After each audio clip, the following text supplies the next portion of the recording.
বিকেলবেলা বন্ধুদের সাথে কথা বলতে বলতে রাস্তা দিয়ে হেঁটে যাচ্ছি। হাসি মজা করতে করতে যাচ্ছি, হঠাৎ কোথা থেকে একটা মেয়ে আসলো। মেয়েটা পিচ্ছি, হয়তো ক্লাস 5-এ বা 6-এ পড়ে। আমাদের সামনে এসে আমাকে বলতে লাগলো, এই যে ভাইয়া, আমার একটা উপকার করবেন। বলো পিচ্ছি আপি। আমি মোটেও পিচ্ছি না, আমি ক্লাস 6-এ পড়ি। ও সরি, পিচ্ছি বলো। আমি আমার বিড়ালটা হারিয়ে ফেলেছি, একটু খুঁজে দেবেন? কি? ভাইয়া প্লিজ, আমি আমার টমকে খুব ভালোবাসি। টমকে? টম হলো আমার বিড়ালের নাম, গাধা একটা। লে হালুয়া, আমি কেমনে জানবো তোমার টমটমের কথা? দেখুন ভাইয়া, আমার টমকে টমটম বলবেন না। আচ্ছা তুমি কি পাগল? আপনাকে আমি।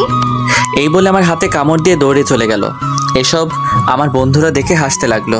আমি ব্যথায় মা গো বাবা গো বলে চিল্লাচ্ছি, আর হারামি বন্ধুরা দাঁত কেলিয়ে হাসছে। তখন জিহাদ বলল, দোষ, কামড়টা কেমন লাগলো? আরে শালা মজা নিস, এদিকে আমি ব্যথায় মরছি। তোর কপাল এটাই ছিল। কি সুন্দর করে কামড় দিল। মেয়েটা এমন কেন করলো রে?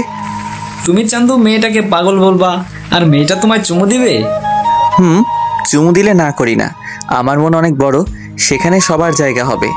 সবাইকে বোনের নজরে দেখবি। দেখলি না মেয়েটা তোকে কি সুন্দর করে ভাইয়া ডাকলো। ভাইয়া থেকে জামাই হব, তোদের কথা দিলাম।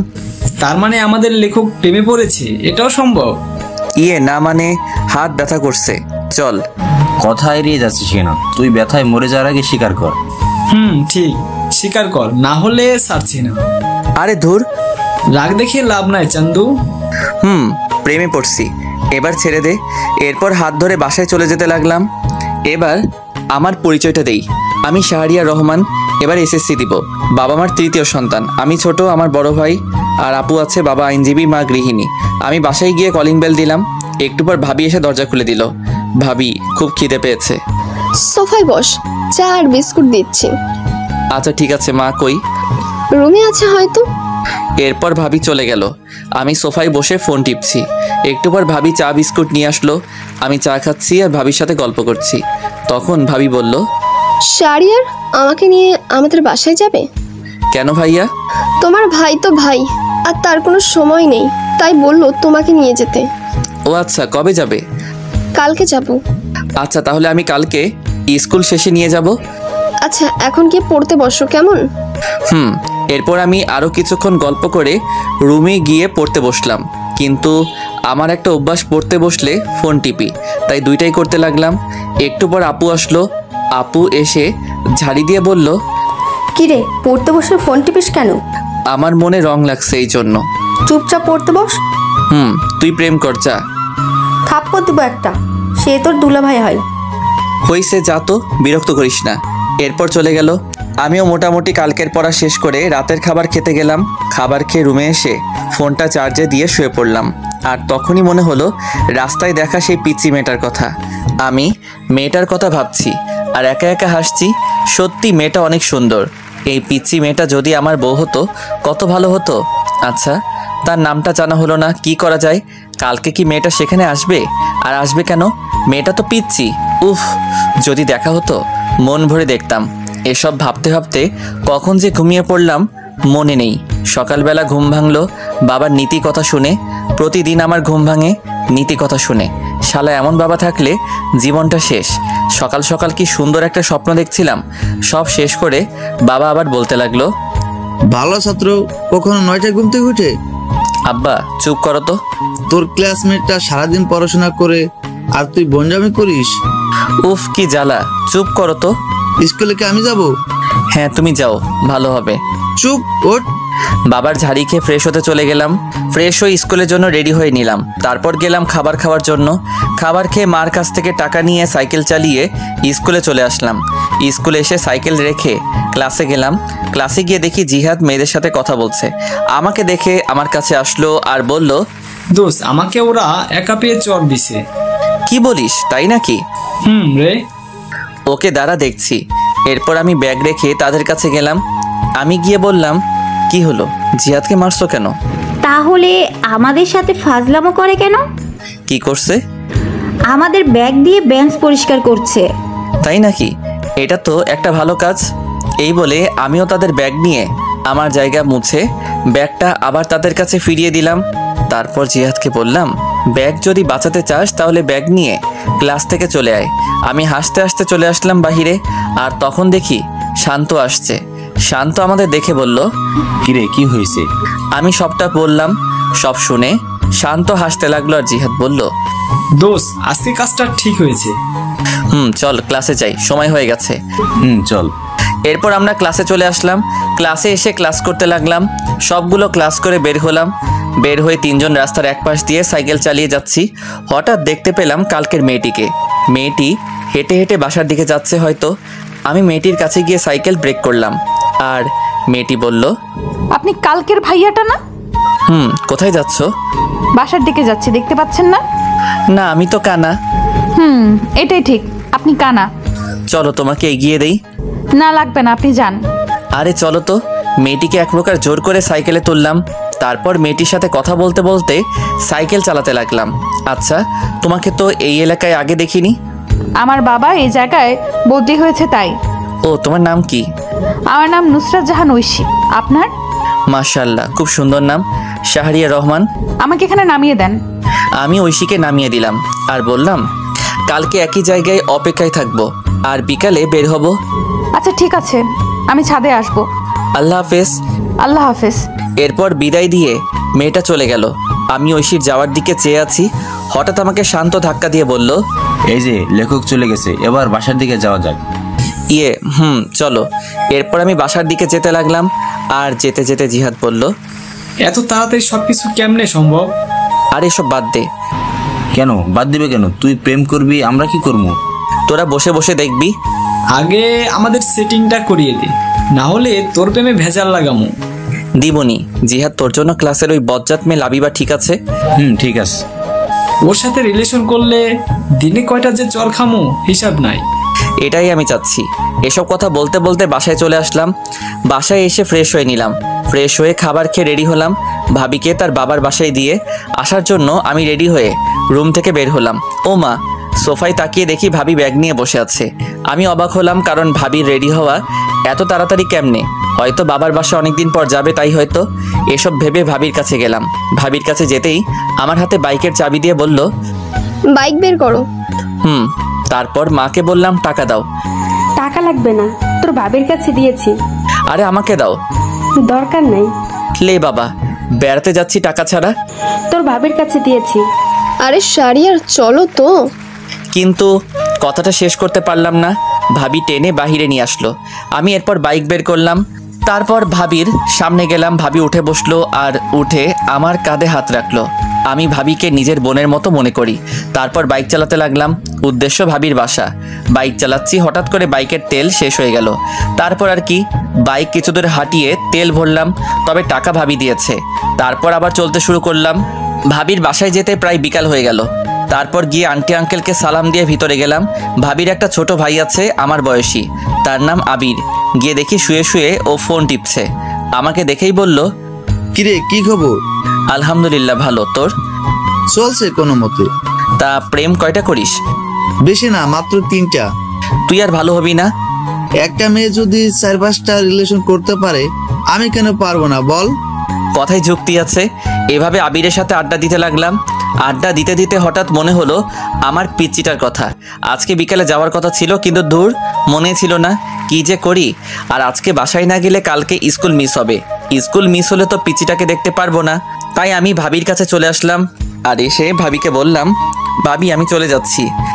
আজকে যেতে হবে না, আজকে থাকবে, প্রায় সন্ধ্যা হয়ে এলো। আরে কালকে স্কুল আছে, আর না গেলে স্যার বকা দিবে। যেদিন স্কুল পলাশ তখন? মানে তবুও যেতে হবে। এরপর ভাবিকে বুঝিয়ে আন্টি আঙ্কেল থেকে বিদায় নিয়ে চলে আসলাম। একা একা বাইক চালাচ্ছি আর হেডফোন দিয়ে গান শুনছি। বাসায় আসতে আসতে প্রায় রাত 7টা বেজে গেল। আমি বাইক রেখে কলিং বেল দিলাম, আর একটু পর মা এসে দরজা খুলে দিল, আর আমাকে দেখে অবাক হয়ে বলল, কিরে চলে আসলি কেন? কালকে স্কুল আছে। বাহ, বেশ পরিবর্তন হয়েছিস। পরিবর্তন কি আর এমনি হয়েছি মা? বিড়বিড় করে কি বলছিস? কই কিছু না, আমি রুমে যাচ্ছি, চা দিয়ে যেও। এই বলে রুমে চলে আসলাম। রুমে এসে ফ্রেশ হয়ে পড়তে বসলাম। একটু পর মা চা নিয়ে আসলো, আর আমি বললাম, আচ্ছা মা, আপু কি সারাদিন কথা বলে দুলাভাইয়ের সাথে? কি করবে এছাড়া? ওর এই সময়ে জামাইটাও বিদেশে, তাই কথা বলে। জামাই বিদেশে বলে সারাদিন কথা বলতে হয়। ও তুই বুঝবি না, পড়তে বস। এই বলে মা চলে গেল। ও আপনাদের বলা হয় নাই, আপুর বিয়ে হয়েছে 1 বছর, আর আপুর বিয়ের 6 মাস পর দুলাভাই বিদেশে চলে যায়, আর আপু এখন প্রেগনেন্ট, তাই এরকমটা বললাম। আমি চা খাচ্ছি আর ফোন টিপছি। পড়তে বসলে ফোন টিপতে ইচ্ছে করে, তবুও কিছুক্ষণ পরে রাতের খাবার খেয়ে শুয়ে পড়লাম। শুয়ে কিছুক্ষণ ফোন টিপে চার্জে দিয়ে ঘুমিয়ে পড়লাম। সকালে প্রতিদিনের মতো বাবার নীতিকথা শুনে ঘুম ভাঙলো। তারপর উঠে ফ্রেশ হয়ে নিলাম। ফ্রেশ হয়ে রেডি হয়ে খাবার খেতে গেলাম। খাবার খেয়ে বাইকটা বের করলাম, কারণ আজকে বাইক দিয়ে যাব, যেহেতু বাইকের চাবি আমার কাছে। আমি জিহাদকে কল দিয়ে বললাম মোড়ে দাঁড়াতে শান্তকে নিয়ে। এরপর আমি মোড়ে আসলাম। মোড়ে এসে তাদের সাথে নিয়ে স্কুলে চলে আসলাম। স্কুলে এসে যথাক্রমে ক্লাস করতে লাগলাম। ক্লাস শেষ করে বের হলাম, আর আমি বললাম দোস্ত তোরা হেঁটে আয়, আমি তোর ভাবিকে বাসায় দিয়ে আসি। আচ্ছা, কিন্তু জিহাদ কই? আমি দূরে তাকিয়ে দেখি একটা মেয়ের সাথে কথা বলছে। আমি ডাক দিলাম। আমি ডাক দিতেই হেসে দিল। আমাদের বোঝার বাকি রইল না, জিহাদ পটানোর চেষ্টা করছে। আমি শান্তকে বললাম তুই জিহাদকে নিয়ে আয়, আমি যাচ্ছি। ঠিক আছে। এরপর আমি বিদায় দিয়ে চলে আসলাম ঐশীর স্কুলের সামনে। এসে দেখি ঐশী স্কুলের সামনের দোকান থেকে ফুচকা খাচ্ছে। আমি দূর থেকে ফুচকা খাওয়া দেখছি আর একা একা হাসছি। হঠাৎ 2টা ছেলে এসে প্লেট নিল আর ঐশীর হাত ধরতে লাগলো। আমি এটা দেখে বাইক নিয়ে ঐশীর সামনে গেলাম আর বললাম উঠো। ঐশী আমাকে দেখে হাসি দিল, তারপর উঠে বসলো। আমি ফুচকার টাকা দিয়ে চলে আসলাম। ছেলেগুলো আর কিছু বলল না। আমি একটা পার্কে নিয়ে আসলাম আর এসে একটা জায়গায় বসলাম। আর তখন ঐশী বলল কালকে বিকেলে আসেননি কেন? আসলে ভাবিকে নিয়ে তার বাবার বাসায় গিয়েছিলাম। ও আচ্ছা, আমাকে বাসার সামনে নামিয়ে দিয়ে আসেন, দেরি হলে মা বকা দিবে। আচ্ছা, কিছু খাবে? না খাবো না, জানেন মা আমাকে বাসায় একটুও সময় দেয় না, বাবাও না, আমি একা। কেন, আমি আছি তো। আজকে আমি খুব ভয় পেয়েছিলাম। আমি থাকতে তোমার কিছু হবে না, ছায়া হয়ে পাশে থাকবো। আমার বন্ধু হবেন? কি মনে হয়? বন্ধু তাহলে। বাসায় তোমার আম্মু কি করে? সারাদিন ফোনে মিটিং নিয়ে থাকে আর আমাকে একটু একটু বকা দেয়। ও চিন্তা করো না, তোমার ফোন আছে। আমার সময় কাটানোর জন্য বাবা আমাকে গেমস খেলার জন্য কিনে দিয়েছে। তোমার নাম্বারটা দিবা? নাম্বার তো মুখস্থ নাই। তাহলে আমারটা নাও। এই বলে আমি ব্যাগ থেকে কাগজ বের করে নাম্বারটা লিখে দিলাম। এরপর ঐশীকে নিয়ে তার বাসার সামনে নামিয়ে দিলাম। নামিয়ে দিয়ে বিদায় দিয়ে চলে আসলাম। আর আসার সময় বললাম কল দিতে। এরপর আমি জিহাদ আর শান্তর কাছে চলে আসলাম। আমি কিছু দূর আসতেই দেখি শান্ত আর জিহাদ হেঁটে হেঁটে এদিকে আসছে। আমি গিয়ে তাদের সামনে ব্রেক করলাম আর উঠতে বললাম। এরপর ওদের নিয়ে ঘুরতে লাগলাম। কিছুক্ষণ ঘুরে ওদের বাসায় নামিয়ে দিয়ে আমি আমার বাসায় চলে আসলাম। বাসায় এসে ফ্রেশ হয়ে খাবার খেয়ে বিছানায় শুয়ে পড়লাম। আর তখনই আমার ফোনে একটা কল আসলো। আমি ফোনটা বের করে দেখি অচেনা নাম্বার। আমি ফোন রিসিভ করলাম। ওপাশ থেকে বলল আমি ঐশী। ও তুমি? এতক্ষণ তোমার কথাই মনে করছিলাম। কেন? আমাকে তুমি করে না বললে কল কেটে দিব। আচ্ছা তুমি করে বলবো। গুড। খেয়েছো? তুমি? জানো মা যেন কার সাথে কথা বলে। কার সাথে বলে তুমি জিজ্ঞেস করো নাই? করেছি, মা আমাকে বকা দিছে। থাক আর জিজ্ঞেস করো না, তোমার সবকিছু আমাকে বলবা। আচ্ছা তুমি কিন্তু আমি ছাড়ার কারোর সাথে কথা বলবে না। আচ্ছা বলবো না। এখন একটু ঘুমাও। এখন ঘুমালে বিকালে উঠতে পারবো না। তাহলে? আমার সাথে কথা বলতে হবে। এই টাকা নেই তো। আমার এই নাম্বারে ইমো খোলা, কল দাও। আচ্ছা দিচ্ছি। এরপর ঐশী আমার ইমোতে কল দিল আর আমি কথা বলতে লাগলাম। বিকাল পর্যন্ত কথা বললাম। মেয়েটা এত কথা বলতে পারে। এরপর বিকালে বের হলাম আর ফোন দিয়ে জিহাদ আর শান্তকে আসতে বললাম। আমি বের হলাম সাইকেল নিয়ে। তারপর জিহাদ আর শান্তকে নিয়ে ওদের বাসার সামনে আসলাম। আমি এসে কল দিলাম আর বললাম সাদে আসতে। একটু পর সাদে এসে কল দিল। আমি দূর থেকে দেখছি আর কথা বলছি। এইভাবে চলে 1টা বছর। আমি এসএসসি দিলাম আর মোটামুটি ভালো রেজাল্ট করলাম। আর এখন ঐশী এখন আমাকে ছাড়া কিছু বুঝে না, কিন্তু এখনো পর্যন্ত ভালোবাসি কথা বললো না। আমি নতুন কলেজে ভর্তি হলাম, 3জন একই কলেজে ভর্তি হলাম।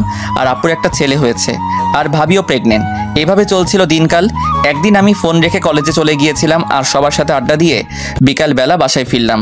বাসায় ফিরে ফোন হাতে নিয়ে দেখি 78টা মিস কল। আমি সাথে সাথে কল দিলাম আর কল দিতেই কল ধরলো। ওপাশ থেকে কান্নার আওয়াজ আসছে। আমি বুঝতে পারলাম আমার পিচিটা কান্না করছে। এই তুমি আজকে স্কুলে আসলে না কেন? তোকে আমি সকালে কল দিয়েছি, ধরিস নাই কেন? আসলে ফোন রেখে কলেজে গিয়েছিলাম তাই। তোর উপর রাগ করে স্কুলে যাইনি। সরি, এই কানে ধরছি, আর হবে না। কিন্তু ঐশী কান্না করছেই, এবারের মতো ক্ষমা করো। আজকে আমার জন্মদিন, তাই আজকে আসবা তুমি। আচ্ছা ঠিক আছে। তোমার বন্ধুদের নিয়ে আসবে।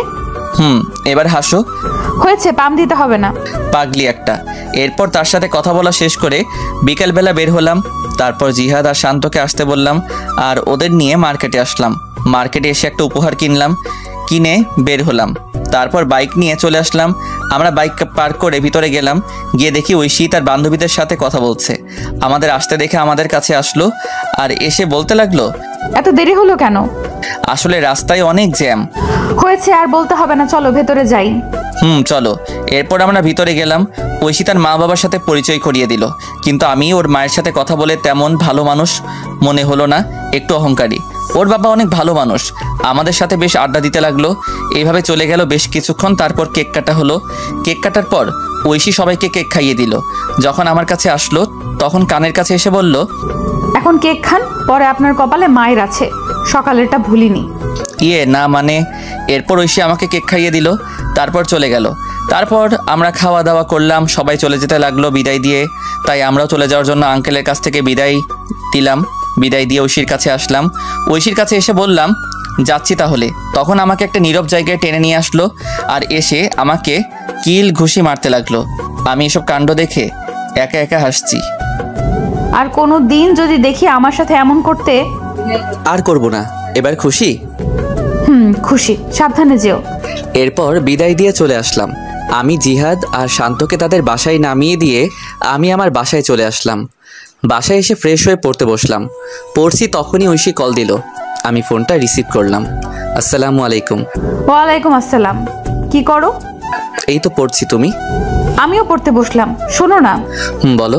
আমি না একজনকে ভালোবাসি। সাথে সাথে মনটা খারাপ হয়ে গেল, হাসি মুখটা মলিন হয়ে গেল। তখন আমি বললাম, ও ভালো তো। তুমি কালকে ওই জায়গায় আসবে। কলেজ শেষ করে সময় পেলে আসবো। আসতে হবে। আর শাড়িটা কিন্তু খুব সুন্দর হয়েছে। ধন্যবাদ। কালকে স্কুলে যাব না, বুঝলে? আচ্ছা ঠিক আছে।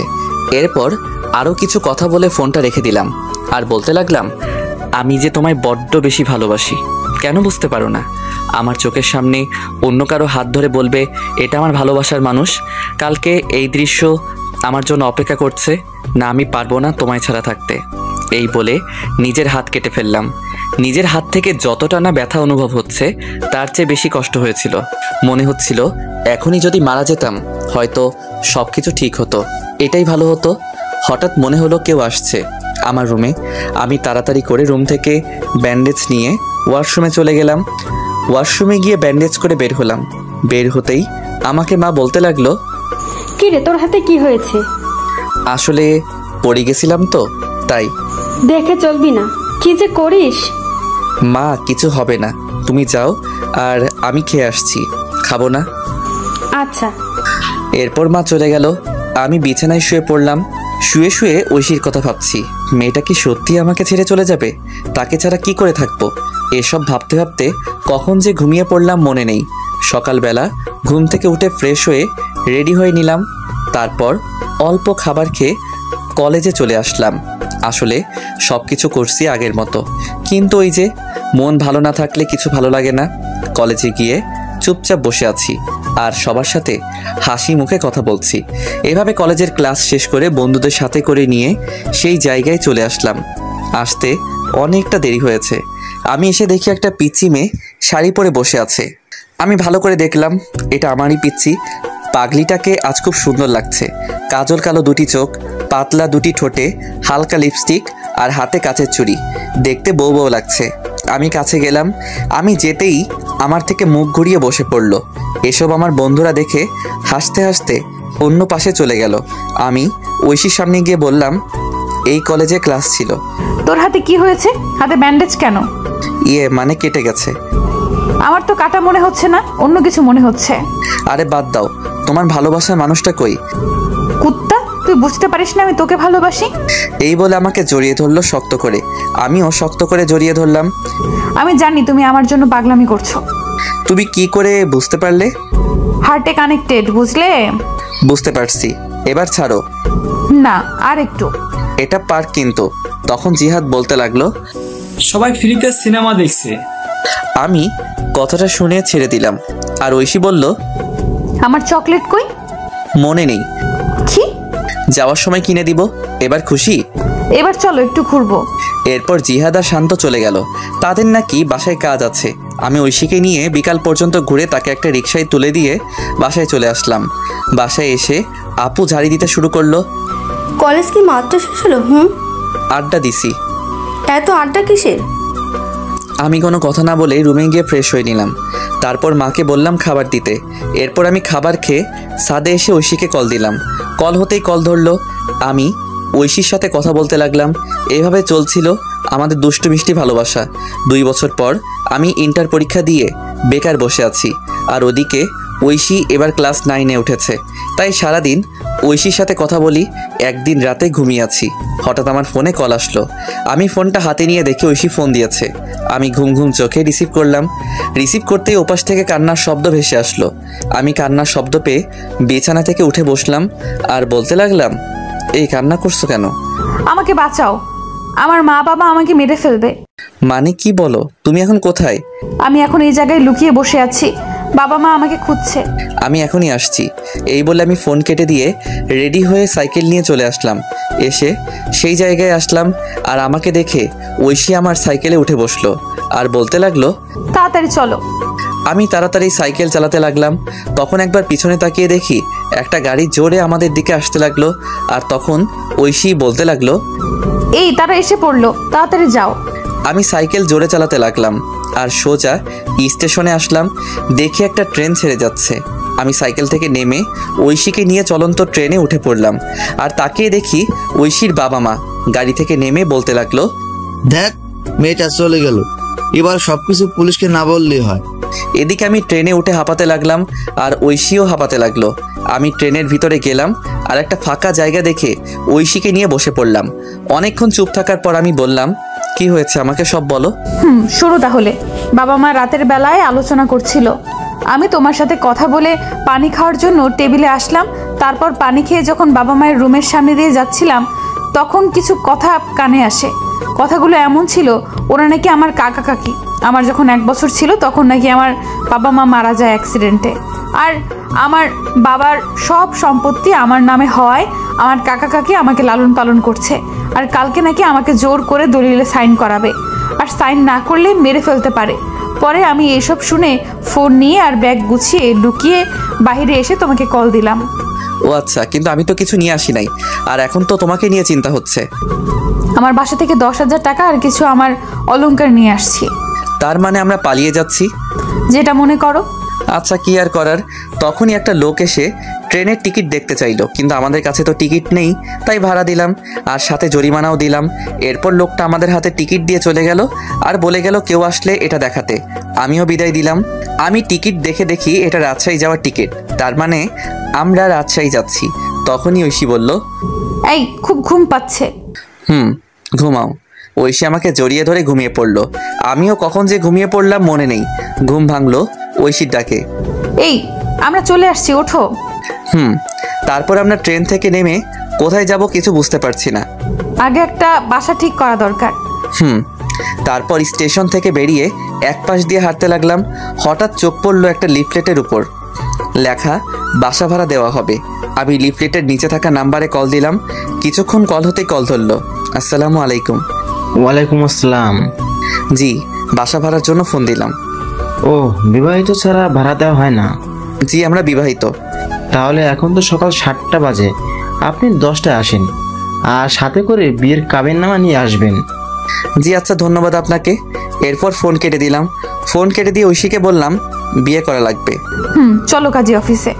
আরে সাক্ষী লাগবে না, টাকা দিলে সব হয়, চলো তো। এরপর একজনকে জিজ্ঞেস করে কাজী অফিসের দিকে যেতে লাগলাম। তারপর পৌঁছে গেলাম। গিয়ে দেখি আমাদের মতো আরও এক কাপল বিয়ে করার জন্য আসছে।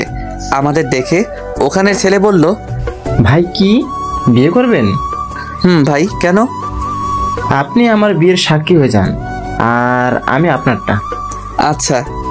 কাজীকে বুঝতে দেবেন না আমাদের মধ্যে পরিচয় নেই, না হলে বেশি টাকা চাইবে। ওকে। এরপর আমরা ভিতরে গেলাম। ভিতরে গিয়ে একে একে বিয়েটা সেরে ফেললাম। বিয়ে শেষ করে প্রমাণস্বরূপ ফোনে পিক তুলে নিলাম। তারপর বিদায় দিয়ে আমরা আমাদের মতো চলে আসলাম। আর তখন ঐশী বলল, এই খুব খিদে পেয়েছে, আমারও খুব খিদে পেয়েছে। চলো আমরা একটা রেস্টুরেন্টে আসলাম আর সকালে নাস্তা করে সেই লোকের দেওয়া ঠিকানায় চলে আসলাম। আর এসে লোকটাকে আবার কল দিলাম, আঙ্কেল আমি আপনার বাসার সামনে দাঁড়িয়ে আছি। আচ্ছা দাঁড়াও, আসছি। একটু পর একটা লোক আসলো, চলো তোমাদের রুমটা দেখাই। এরপর লোকটা আমাদের রুম দেখাতে লাগলো আর বলল, ভাড়া 3000 টাকা সব মিলিয়ে। ও আচ্ছা, তা আঙ্কেল আমরা আজকে উঠবো? আচ্ছা সমস্যা নেই। আমি আঙ্কেলকে 2000 টাকা দিয়ে দিলাম। উনি বেশ খুশি হলো। তারপর আমার হাতে চাবি দিয়ে চলে গেল। আমি আর ঐশী মিলে রুমটা পরিষ্কার করতে লাগলাম। আর ঐশী বলল, এই তুমি বাজারে যাও আর এই জিনিসগুলো নিয়ে আসো। টাকা কত আছে? আছে 5000 টাকা। এগুলোতে হবে? শোনো, বাজার করবা আর রান্না করার জন্য হাঁড়ি পাতিল আর 2টা প্লেট আর বিছানার জিনিসপত্র যা যা লাগে নিয়ে আসবে। ফ্লোরে বিছানা করবা, তাহলে চৌকির টাকাটা সেভ হবে। যাও তুমি। এরপর আমি একটা কাগজে লিখে চলে আসলাম বাজারে। এসে সব কিছু কিনতে লাগলাম আর আমার জন্য কিছু মার্কেট করলাম বাসায় পরার জন্য। ঐশীর কাপড় নিয়ে আসছে, তাই তার জন্য করতে হলো না। এসব কিনে বাসায় আসতে দুপুর হয়ে গেল। দুপুরে বাসায় এসে আমি সব কিছু গোছাতে লাগলাম আর ঐশী রান্না করতে গেল। আমি জানি ঐশী তেমন কোনো রান্না পারে না। পিচ্চি একটা মেয়ে, মাত্র ক্লাস 9-এ উঠলো। আমি সব কিছু গুছিয়ে রান্নাঘরে গেলাম। গিয়ে দেখি পাগলিটা আমার জন্য ডিম ভাজি করছে। আমি গিয়ে পিছন থেকে জড়িয়ে ধরলাম আর ঐশী বলল, এই যে এখন গোসল করে আসো, তারপর খাবার খাবে। কি ডিম ভাজি করেছো? আসলে আমি ডিম ভাজি ছাড়া আর কিছুই পারি না। দূর পাগলি, আমার সমস্যা হবে না। তারপর গোসল করতে গেলাম। গোসল শেষ করে বের হয়ে দেখি পাগলিটা আমার জন্য খাবার নিয়ে বসে আছে। আমিও গিয়ে বসে পড়লাম। খাইয়ে দাও। তুমি পিচ্ছি যে খাইয়ে দেব? আমি পিচ্ছি, আমাকে খাইয়ে দাও। ও তাই? এরপর আমি ঐশীকে খাইয়ে দিতে লাগলাম।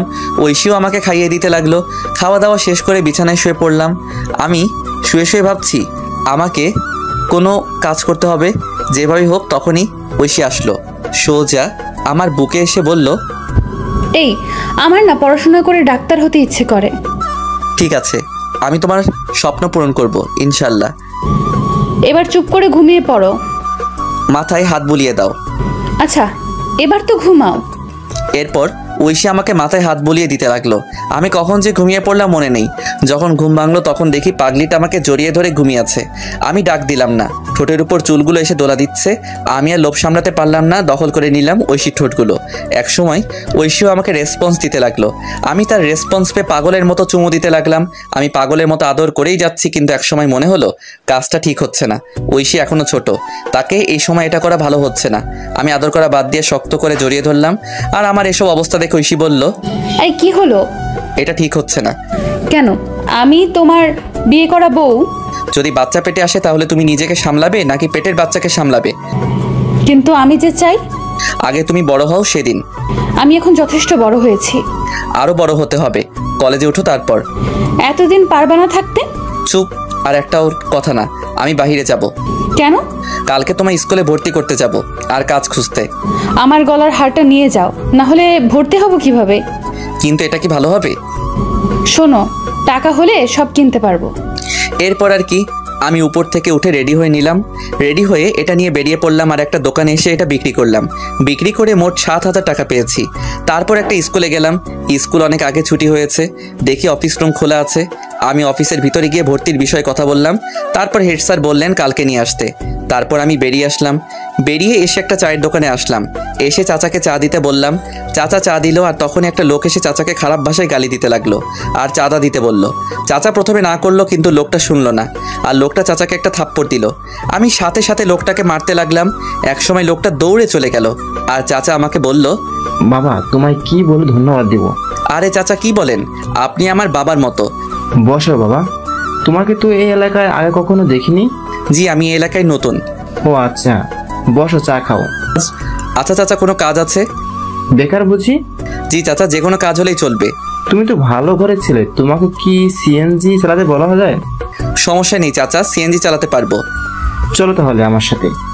এরপর চাচা আমাকে নিয়ে একটা সিএনজি গ্যারেজে আসলো আর এসে কথা বললে আমার হাতে সিএনজি এর চাবি দিল আর একটা লোক এসে আমাকে সিএনজি চালানো শিখিয়ে দিল।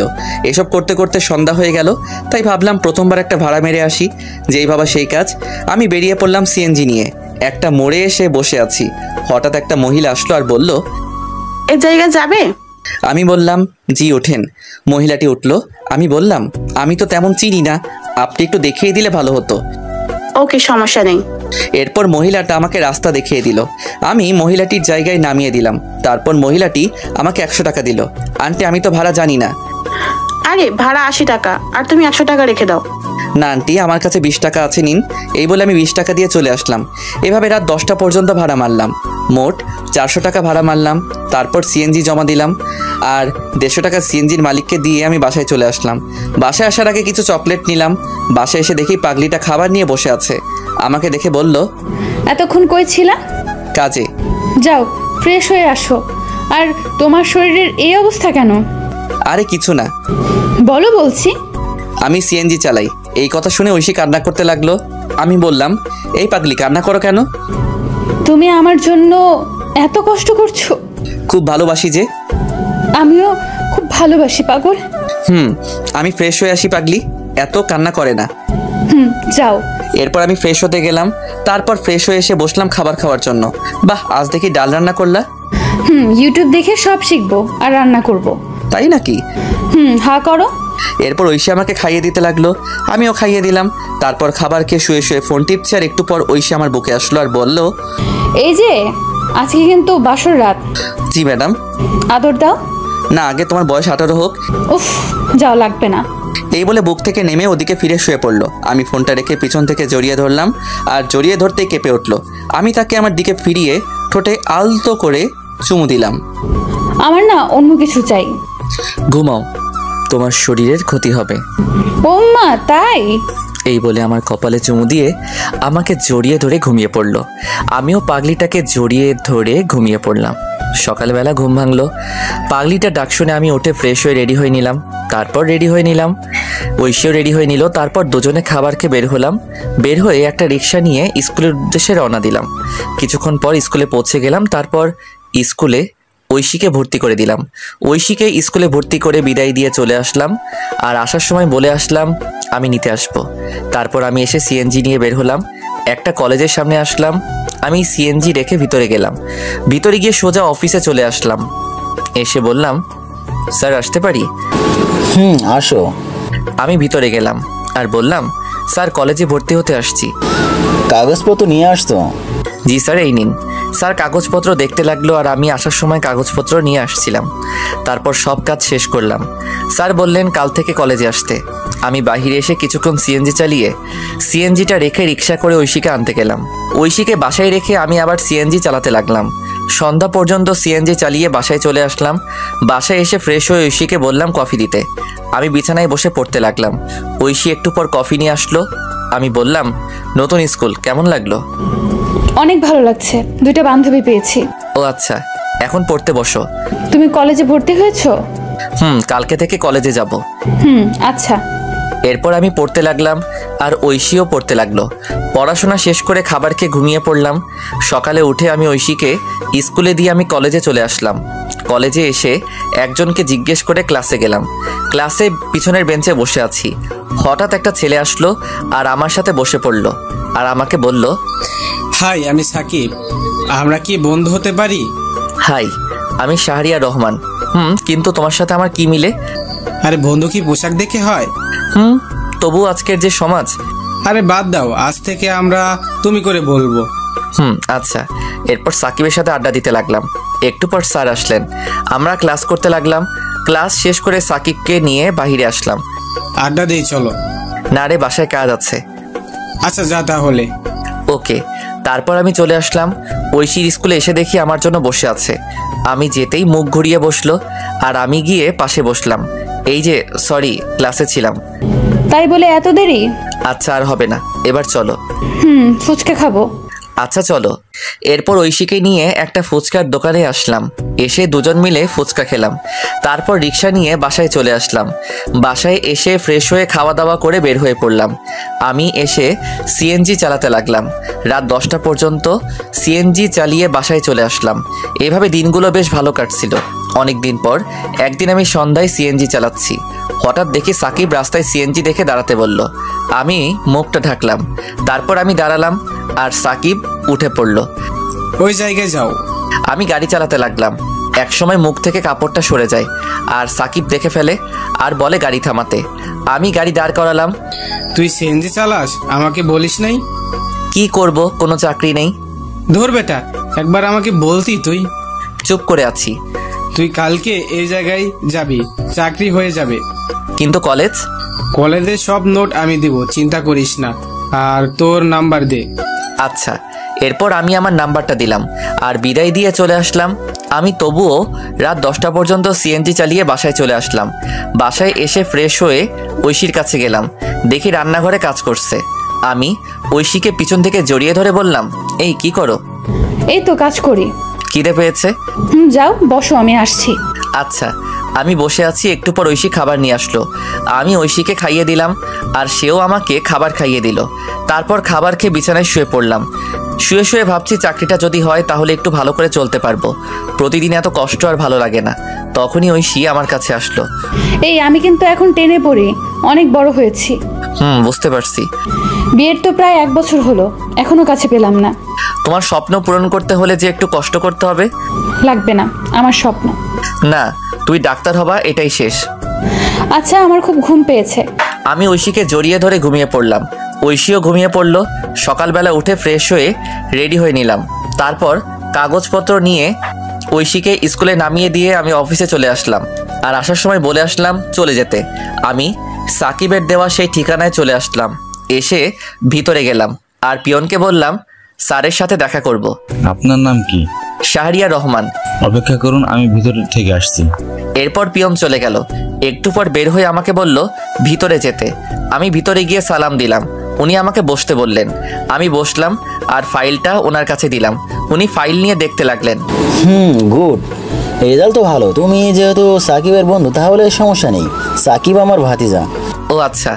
চাইলে আজকে জয়েন করতে পারো। আর প্রথমে তোমার বেতন হবে 15,000 টাকা। ধন্যবাদ স্যার, আপনি খুব বড় উপকার করলেন। ধন্যবাদ দেওয়ার কিছু নেই, আমি রাফিকে সব বলে দিচ্ছি, সে তোমায় কাজ বুঝিয়ে দিবে। আচ্ছা স্যার। এরপর স্যার পিয়নকে ডাক দিয়ে বলল রাফাকে ডাক দিতে। কিছুক্ষণ পর একটা মেয়ে আসলো আর তখন স্যার বলল, এই হচ্ছে শাহরিয়ার, আজকে নতুন জয়েন করলো, তুমি তাকে কাজ বুঝিয়ে দিবে। আচ্ছা স্যার। শাহরিয়ারকে ডেস্কে নিয়ে যাও আর বুঝিয়ে দাও। এরপর ফাইল নিয়ে চলে আসলাম আর মেয়েটা আমাকে একটা ডেস্কে নিয়ে আসলো। আমি বসলাম আর মেয়েটা বলল, হাই, আমি রাফা। হ্যালো, আমি শাহরিয়ার। চলুন আপনাকে কাজ বুঝিয়ে দেই। চলুন। এরপর রাফা আমাকে কাজ বুঝিয়ে দিতে লাগলো। আমি ভালো করে বুঝতে লাগলাম। এভাবে দুপুর হয়ে গেল আর রাফা বলল তার সাথে লাঞ্চ করতে, তাই তার সাথে ক্যান্টিনে খেতে গেলাম। তারপর সেখানে সবার সাথে পরিচিত হয়ে নিলাম। সবার সাথে পরিচিত হয়ে অনেক ভালো লাগলো। তারপর আবার কাজ করতে লাগলাম। কাজ করতে করতে কখন যে অফিসের টাইম শেষ হয়ে গেল বুঝতে পারলাম না। এভাবে চলতে লাগলো আমার দিনকাল। 1.5 বছর পর সকালবেলা রেডি হচ্ছি ঐশীকে কলেজে নিয়ে যাওয়ার জন্য। ও হ্যাঁ, এখন ঐশী কলেজে পড়ে। আমি সকালবেলা রিক্সা নিয়ে কলেজের উদ্দেশ্যে রওনা দিলাম।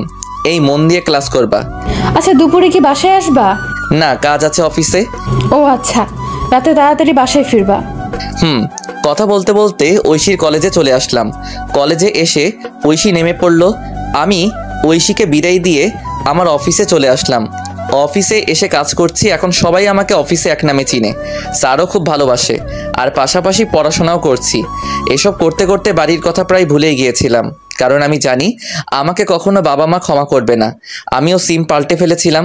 অফিসে কাজ করছি, তখন পিয়ন আসলো আর আমাকে বলল, স্যার বলেছে লাঞ্চের পর ওনার সাথে মিটিং আছে। তো আচ্ছা ঠিক আছে। তারপর পিয়ন মামা চলে গেল। আবার দেখি রাফা আসলো আর এসে বলল, এই যে মিস্টার। হ্যাঁ নানু। আপনার পিচ্চি বউ কেমন আছে? ভালো আছে। এবার তোর জামাইয়ের খবর কি? ভালো। বসো, চা খাও। আজকে আমার তেমন কাজ নেই। তাই নাকি? তাহলে এগুলো করতে থাকো। হালা, আমি আসলাম ফ্রি হয়ে আড্ডা দিতে আর তুই আমার হাতে ফাইল দিচ্ছিস। আরে করো না, হাজার হোক আমি তোর 2 নাম্বার জামাই। আহারে কি শখ। গো। তোর না স্যারের সাথে মিটিং এ যাওয়ার কথা? দুপুরের পর। গুড। তারপর বল, ভাতিজি কবে দেখবো? আরে সবই তো জানিস, ও এখনো পিচ্ছি। শালা, লাগতে দিমু। কলেজে পড়ে আর এখনো পিচ্ছি, তাই না? তবু যদি ক্ষতি হয়? আজকে রাতে বাসুরটা সেরে নে। আমি তো নতুন, তাই তোর বাসর ঘরে ভিডিওটা দিস, শিখতে পারবো। হালালুচ্চা, কাজ কর। তুই আবার লজ্জা পাস? জানতাম না। ভাই মাপ চাই, কাজ কর।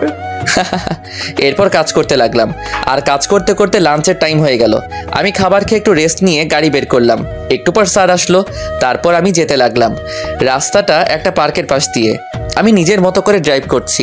হঠাৎ একপাশে চোখ পড়লো, দেখি ঐশী একটা ছেলের সাথে পার্কের বেঞ্চে বসে আছে।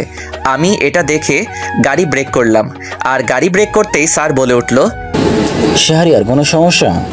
না স্যার। যাও তাহলে, দেরি হয়ে যাচ্ছে। আমি এটা দেখে নিশ্চুপ হয়ে গেলাম। এতক্ষণ হাসি খুশি ছেলেটা এখন চুপচাপ হয়ে গেল। নিজের প্রিয় মানুষকে অন্যের পাশে দেখবো সেটা কখনোই ভাবতে পারিনি। ওইদিকে ঐশী, আচ্ছা সানি, আমরা তো বন্ধু তাই না? আর শোনো, তোমায় কিছু কথা বলবো। বলো। তোমার সাথে কি শাহরিয়ার ভাইকে মিলে তোমার চেয়ে কত বছর বড়, আর তুমি যদি ডাক্তার হও তাহলে কি তোমার সাথে যায়? কথাটা শুনে ঐশী চুপ করে রইল, আর ঐশীকে চুপ থাকতে দেখে সানি আবার বলল, আরে তুমি এত সুন্দর একটা মেয়ে, আর তোমার সাথে কি ওই কালো ছেলে মানায় না? কিন্তু সে খুব ভালো। আজকাল ভালো বলে কোনো কথা নেই, আর সমাজে চলতে গেলে আমার মতো স্টাইল ছেলে দরকার। আজকে যেতে হবে, আল্লাহ হাফেজ। আর শোনো। এদিকে আমি ঐশীকে এই অবস্থায় দেখে খুব কান্না পাচ্ছে। কিন্তু ওই যে একটা কথা, ছেলেদের কখনো কান্না করতে নেই। ছেলেদের চোখে কান্না মানায় না, কারণ তারা পুরুষ। যে ছেলেটা বাসায় কোনো কাজ করে না কিন্তু পরিস্থিতির শিকার হলে সবকিছু করতে পারে, হ্যাঁ এটাই ছেলে। একটা ছেলে কখনো তার ভালোবাসাকে পরিবারের জন্য ছেড়ে যায় না, কিন্তু একটা মেয়ে পরিবারের জন্য ঠিকই চলে যায়। হয়তো আপনারা বলতে পারেন ছেলেরা কি তার পরিবারকে ভালোবাসে না, কিন্তু দিন শেষে দেখবেন একটা ছেলে পরিবারকে যেমন ভালোবাসে ঠিক তেমনি প্রিয় মানুষটিকেও ভালোবাসে। যার জন্য নিজের পরিবার ছাড়লাম, সবকিছু ছেড়ে তাকে নিয়ে চলে আসলাম। আর সেই ঐশী একটা ছেলের সাথে পার্কে, না এটা কি করে মেনে নেওয়া যায়। আমি কোনো মতে মিটিং শেষ করে সন্ধ্যায় নদীর পাড়ে চলে আসলাম। নদীর পাড়ে এসে বসে বসে কান্না করতে লাগলাম, যার জন্য নিজের লাইফ পরিবর্তন করলাম। আর সে অন্য একটা ছেলের সাথে। আজ পর্যন্ত আমি তাকে বকা পর্যন্ত দেইনি, হ্যাঁ এখনও দিব না। তুমি যা চাও তাই হবে। আমি না হয় অজানা রাজ্যে হারিয়ে যাব। এসব ভাবতে ভাবতে কখন যে রাত 11টা হয়ে গেল বুঝতেই পারলাম না। আমি উঠে বাসার দিকে হাঁটা দিলাম। রাস্তার একপাশে দিয়ে হেঁটে যাচ্ছি আর আজকের ঘটনা মনে করছি। আমি হেঁটে বাসায় আসলাম। বাসায় এসে কলিং বেল দিলাম। একটু পর ঐশী এসে দরজা খুলে দিল, আর আমাকে দেখে বলল, অফিস শেষ হয় বিকাল 5টায়, আর তুমি রাত 11টায় আসলে? আমি কোনো কথা না বলে ভিতরে চলে আসলাম। তারপর ফ্রেশ হয়ে নিলাম। ফ্রেশ হয়ে বিছানায় শুয়ে পড়লাম। আর তখন ঐশী আমার কাছে এসে বলল, আমি তোমাকে কিছু জিজ্ঞেস করছি, আর চলো খাবার খাবা। আমি বাইরে থেকে খেয়ে আসছি। কেন, তুমি জানো না আমি তোমায় ছাড়া খাই না? আমার শরীর খারাপ লাগছে, ঘুমাবো। আজকে তুমি এমন করছো কেন, কি হয়েছে? খুব ঘুম পাচ্ছে। আমি কম্বল জড়িয়ে ঘুমিয়ে পড়লাম। ঐশীও না খেয়ে শুয়ে পড়ল। সকালবেলা ঘুম ভাঙলো আজানের সময়। আমি উঠে পড়লাম, দেখি ঐশী এখনো ঘুমিয়ে আছে। আমি চুপচাপ ফ্রেশ হয়ে রেডি হয়ে বাইরে চলে আসলাম। বাহিরে এসে মসজিদে গিয়ে ফজরের নামাজ আদায় করে পার্কের রাস্তায় হাঁটতে লাগলাম। একা একা, এখন ভোর, তাই তেমন লোকজন নেই। আমি পার্কের রাস্তায় হেঁটে চলছি, ভালোই লাগছে পরিবেশটা, নিবিড় আর ঠান্ডা বাতাস বইছে। তখনই আমার ফোনে কল আসলো। আমি ফোনটা বের করে দেখি ঐশী কল দিয়েছে। আমি ফোনটা রিসিভ করলাম, আর তখনই ওপাশ থেকে বলতে লাগলো, আমাকে না বলে চলে গেলে কেন, আর খাবার খেয়ে গেলে না কেন? তুমি ঘুমিয়েছিলে তাই ডাকিনি, আর আমার অফিসে কাজ আছে। আমি কি করলাম বলবে একটু? আরে তুমি আবার কি করবা, আর খাবার খেয়ে কলেজে যাও। বাই, আমি বিজি আছি। আমি কল কেটে দিলাম। তারপর ফোনটা সাইলেন্ট করে পকেটে রাখলাম। খুব খিদে পেয়েছে তাই পার্ক থেকে একটা রেস্তোরাঁয় আসলাম। এসে সকালে নাস্তা করে অফিসে চলে আসলাম। অফিসে এসে আমি ডেস্কে বসে কাজ করছি, কিন্তু কাজে মন বসছে না। কি করব, তখনই রাফা আসলো আর বলল, এই যে স্যার, মন খারাপ কেন? আরে না, স্যার বলছে আজকে তুমি আর আমি আরেকটা প্রজেক্ট নিয়ে কাজ। ও গুড। হাতের কাজগুলো শেষ কর, দুপুরের দিকে বের হব। আচ্ছা বন্ধু, তোমার যে মন খারাপ আমি বুঝতে পারছি। এখন বল কি ব্যাপার? আসলে তারপর আমি রাফাকে সব বললাম। সব শুনে রাফা ঐশীর উপর খেপে গেল। ঐশীকে মনে হচ্ছে ইচ্ছে মতো থাপ্পড় দেই। আচ্ছা যাও, আমি হাতের কাজগুলো শেষ করি। আর আমার একটা উপকার করবা? কি বল? ঐশীর সম্পত্তি ফিরিয়ে দিতে হবে। আচ্ছা, তোর দুলাভাইকে বলবো, তুই চিন্তা করিস না। ধন্যবাদ। আর এই নে সেই বাড়ির কাগজপত্র। আমি কিছু কাগজপত্র আগে তুলে রেখেছিলাম, এবার বাকিটা তোর জামাই করবে। ঠিক আছে। আর শোন, 2 দিনের মধ্যে কাজটা করতে বলবি প্লিজ, কারণ এই তারিখ ঐশীর জন্মদিন। আমি চাই এই দিনে উপহার দিতে। আচ্ছা ঠিক আছে, এবার কাজ কর। এরপর রাফা চলে গেল। ও আপনাদের বলা হয়নি, রাফার হাজবেন্ড পুলিশ, তাই কাজটা করতে বেশি সমস্যা হবে না। আমি কাজ করতে লাগলাম। কাজ করতে করতে দুপুর হয়ে গেল। তারপর ক্যান্টিন থেকে কিছু খেয়ে অফিসের গাড়ি নিয়ে বের হলাম আমি আর রাফা। আমি গাড়ি ড্রাইভ করছি আর তখন রাফা বলল, দোস্ত ঐশীর কলেজের সামনে দিয়ে যা। কেন? অনেকদিন দেখি না, যা। কিন্তু ভাই প্লিজ। এরপর আমি গাড়িটা কলেজের সামনে দিয়ে নিয়ে যেতে লাগলাম। তারপর আমরা যেতেই দেখি কলেজ ছুটি হয়েছে। আমি গাড়িটা একটু দূরে দাঁড় করালাম। আমি আর রাফা গাড়িতে বসে আছি। হঠাৎ দেখি ঐশী কালকের সেই ছেলেটার সাথে হেসে হেসে কথা বলে যাচ্ছে।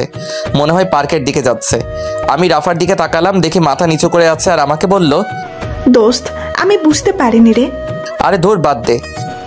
চল, আমাদের দেরি হয়ে যাচ্ছে, এই বিষয় নিয়ে পরে কথা বলবো। এরপর আমি আমাদের কাজের উদ্দেশ্যে যেতে লাগলাম। ওদিকে ঐশী আর সানি হেঁটে হেঁটে পার্কে চলে গেল। পার্কে তারা একটা জায়গায় বসলো। আর তখন সানি বলল, একটা কথা বলবো। বলো। আমি তোমায় খুব ভালোবাসি। কিন্তু এটা হয় না। তুমি আমার কাছে চলে আসো। আর শাহরের মনে হয়তো বাবার সম্পত্তির জন্য এমন করেছে। না কিন্তু চলো দুজন মিলে শুরু থেকে শুরু করি। আমাকে সময় দাও কয়েকদিন। আচ্ছা শোনো, আমি তোমাদের জন্য ডিভোর্স লেটার তৈরি করব। আমার কাকা উকিল। এত তাড়াতাড়ি না, আমি বললে তারপর। আচ্ছা চলো তোমাকে এগিয়ে দিয়ে আসি। না লাগবে না, আমি রিক্সা নিয়ে চলে যাব। ঠিক আছে। এদিকে আমি মিটিংয়ে বসলাম। মিটিং শেষ হলো বিকালে। তারপর আরও কিছু কাজ করে সন্ধ্যাবেলায় অফিসে আসলাম। তারপর কাগজগুলো রেখে স্যারের রুমে গেলাম। স্যার আসবো? আসো, তোমার জন্য অপেক্ষা করছি। আমি গিয়ে ফাইল জমা দিলাম আর স্যার দেখতে লাগলো। কিছুক্ষণ পর স্যার বলল, গুড, তোমার জন্য আমাদের কোম্পানি কাজটা পেয়েছে। স্যার এই কোম্পানির আরেকটা শাখা আছে না? আছে, এটা তো রাঙামাটি। কেন? স্যার আমাকে ট্রান্সফার করে দিন রাঙামাটি প্লিজ। কিন্তু কেন? স্যার এমনি, ওখানে একা থাকতে চাই, প্লিজ স্যার। আচ্ছা ঠিক আছে, আমি তোমাকে এই অফিসের ম্যানেজার হিসেবে পাঠাচ্ছি। আর ওখানে একটা লোক দরকার। স্যার সাকিব কবে দেশে আসবে? আরও নাকি 2 বছর থাকবে। ও আচ্ছা স্যার, আমি 2 দিন পর যাব, আপনি ব্যবস্থা করে দিন। আচ্ছা, তোমার ম্যাডাম কিন্তু যেতে বলেছে, সবসময় তোমার কথাই বলে। স্যার যাওয়ার আগে দেখা করে যাব, চলুন বাসার দিকে যাই। চলো। এরপর স্যারকে নিয়ে বাসার উদ্দেশ্যে রওনা দিলাম। ড্রাইভার আমাকে আমার বাসার সামনে নামিয়ে দিয়ে স্যারকে নিয়ে চলে গেল। আমিও চলে আসলাম বাসায়। বাসায় এসে কলিং বেল দিলাম। একটু পর ঐশী এসে দরজা খুলে দিল। আমি কোনো কথা না বলে ফ্রেশ হতে চলে গেলাম। আমি ফ্রেশ হয়ে এসে দেখি ঐশী দাঁড়িয়ে আছে। তাকিয়ে দেখি প্রচুর রেগে আছে। কিন্তু আজ কেন জানি ওর রাগ আমার কাছে ভালো লাগছে না। আগে থাকলে হয়তো আমি রাগ ভাঙাতাম। আমি শুয়ে পড়লাম আর ঐশী এসে বলল, কি হয়েছে? কিছু না। আমার ভুলটা কোথায়? আরে তুমি কেন ভুল করবা? তাহলে আগের মতো আদর করো না কেন? আর খাবার খাও না কেন? আচ্ছা খাবার দাও। আসো। তারপর ঐশী খাবার দিল। আমি উঠে বসলাম আর খাবার খেতে লাগলাম। অল্প খাবার খেয়ে শুয়ে পড়লাম আর তখন বলল, আমাকে একবার বললে না আমি খেয়েছি কিনা? সরি, মনে ছিল না। আমার খুব ঘুম পাচ্ছে, ঘুমাবো। ঐশী কান্না করছে। আমি মনে মনে বলতে লাগলাম, কেন এই মিথ্যে নাটক করছো? সরাসরি বলে দিলেই তো পারো। আমি আর তোমাকে বেশি দিন জ্বালাবো না। তোমার জন্মদিনের শ্রেষ্ঠ উপহার আমি দিব, যেটা তুমি চাচ্ছ, তবে সারা জীবন দূর থেকে ভালোবাসবো। এসব ভাবতে ভাবতে ঘুমিয়ে পড়লাম। আর মাঝরাতে ঘুম ভেঙে গেল। পাশে দেখি ঐশী ফোন টিপছে। আমি হালকা উকি দিয়ে দেখি কারোর সাথে চ্যাট করছে। আমার তখন মনে হচ্ছিল আমি একটা অপদার্থ, নিজের বউ অন্য কারোর সাথে চ্যাটিং করছে। এর চেয়ে কষ্ট আর কি হতে পারে? আমি চুপচাপ কান্না করতে লাগলাম। নিজের সবটা দিয়ে ঐশীকে ভালোবেসেছিলাম, কিন্তু ঐশী এতটা নিচে নামতে পারে আমি কখনো কল্পনা করতে পারিনি। কি দোষ আমার? আমি তো ভালোবেসেছিলাম। সেই রাতে আর ঘুম হলো না। রাত প্রায় 4টার দিকে ঐশী ঘুমিয়েছে, আমি ঘুমাইনি। আমি ফজরের আজানের সময় উঠে চুপচাপ রেডি হয়ে নিলাম। তারপর রেডি হয়ে বাসা থেকে বের হয়ে নামাজ পড়ে পার্কে কিছুক্ষণ হাঁটাহাঁটি করে সকালে নাস্তা করে অফিসে চলে আসলাম। অফিসে এসে কাজে মন দিলাম। আর একটু পর রাফা আসলো আর আমাকে বলল, দুপুরে থানায় যেতে বলছে। তার মানে একদিনের মধ্যে কাজ শেষ? দেখতে হবে না জামাইটা কার। আমি আজকে চলে যাব রাতে। আজকেই যেতে হবে? কালকে তো ঐশীর জন্মদিন। আর শোন, ঐশী যে ছেলেটার সাথে কথা বলে তার নাম সানি, বাসা এই জায়গায়। আরে ওই ছেলের ঠিকানা দিয়ে আমি কি করব? তবুও জেনে রাখ, আর ছেলেটা ভালো না। ও শোন, তুইও সাথে যাবি থানায়? না। আচ্ছা আচ্ছা ঠিক আছে, এখন কাজ কর। এরপর রাফা চলে গেল আর আমিও কাজ করতে লাগলাম। কাজ করতে করতে দুপুর হয়ে গেল।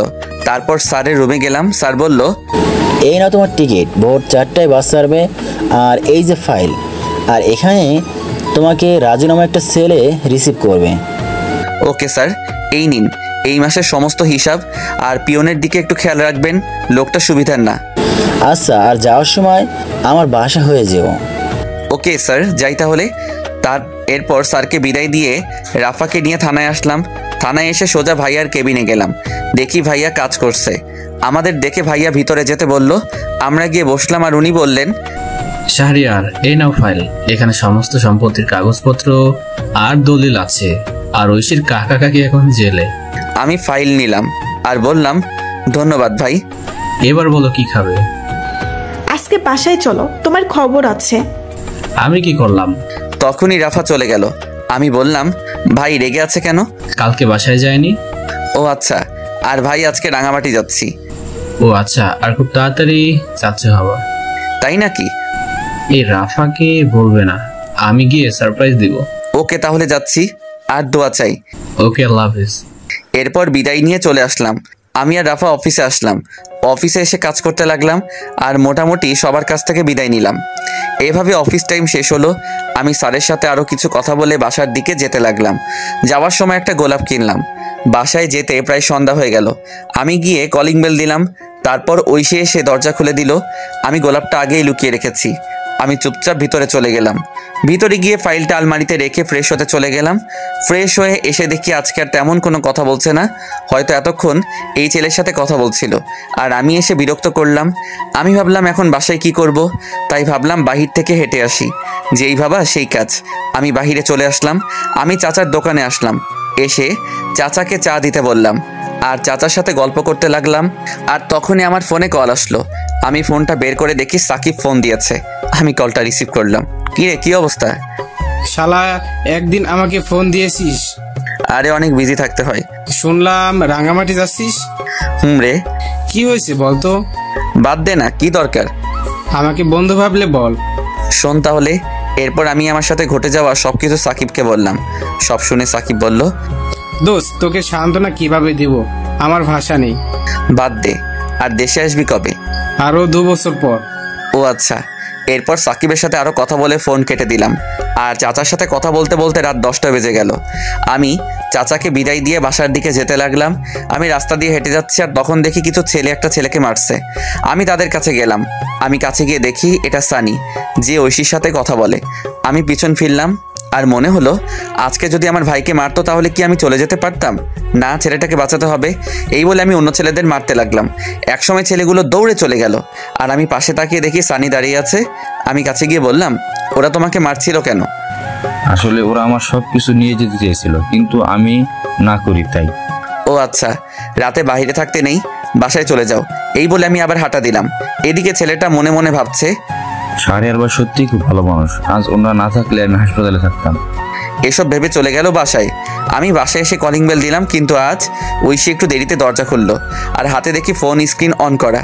আমি আর না তাকিয়ে বিছানায় শুয়ে পড়লাম। আর তখন আমায় বলল, খাবার খাবে না? না। আগে বললে কি হতো, তাহলে রান্না করতাম না। সরি। ভালো লাগে না নাটক। চুপ করে রইলাম। আমি একসময় ঘুমিয়ে পড়লাম। আর যখন ঘুম ভাঙলো তখন দেখি রাত 3টা বাজে। আমি পাশে তাকিয়ে দেখি ঐশী ঘুমিয়ে আছে। আমি ঐশীর ফোনটা হাতে নিলাম আর চেক করলাম, কিন্তু পাসওয়ার্ড দেওয়া আগে তো আমার নাম ছিল, তাই আমার নাম দিলাম, কিন্তু পাসওয়ার্ড ভুল দেখাচ্ছে। আমার আবার মনে হলো সানির নাম দেওয়ার জন্য। আমি সানির নাম দিলাম, দেখি লক খুলছে। ফোনে লক খুলতেই আমি অবাক, কারণ ওয়ালপেপারে সানির পিক। আমার ইচ্ছে করছে ফোনটা ভেঙে ফেলতে। নিজের ভালোবাসার মানুষের ফোনে অন্যের পিক, তাও আবার ওয়ালপেপারে। আর পাসওয়ার্ড, বাহ কি সুন্দর।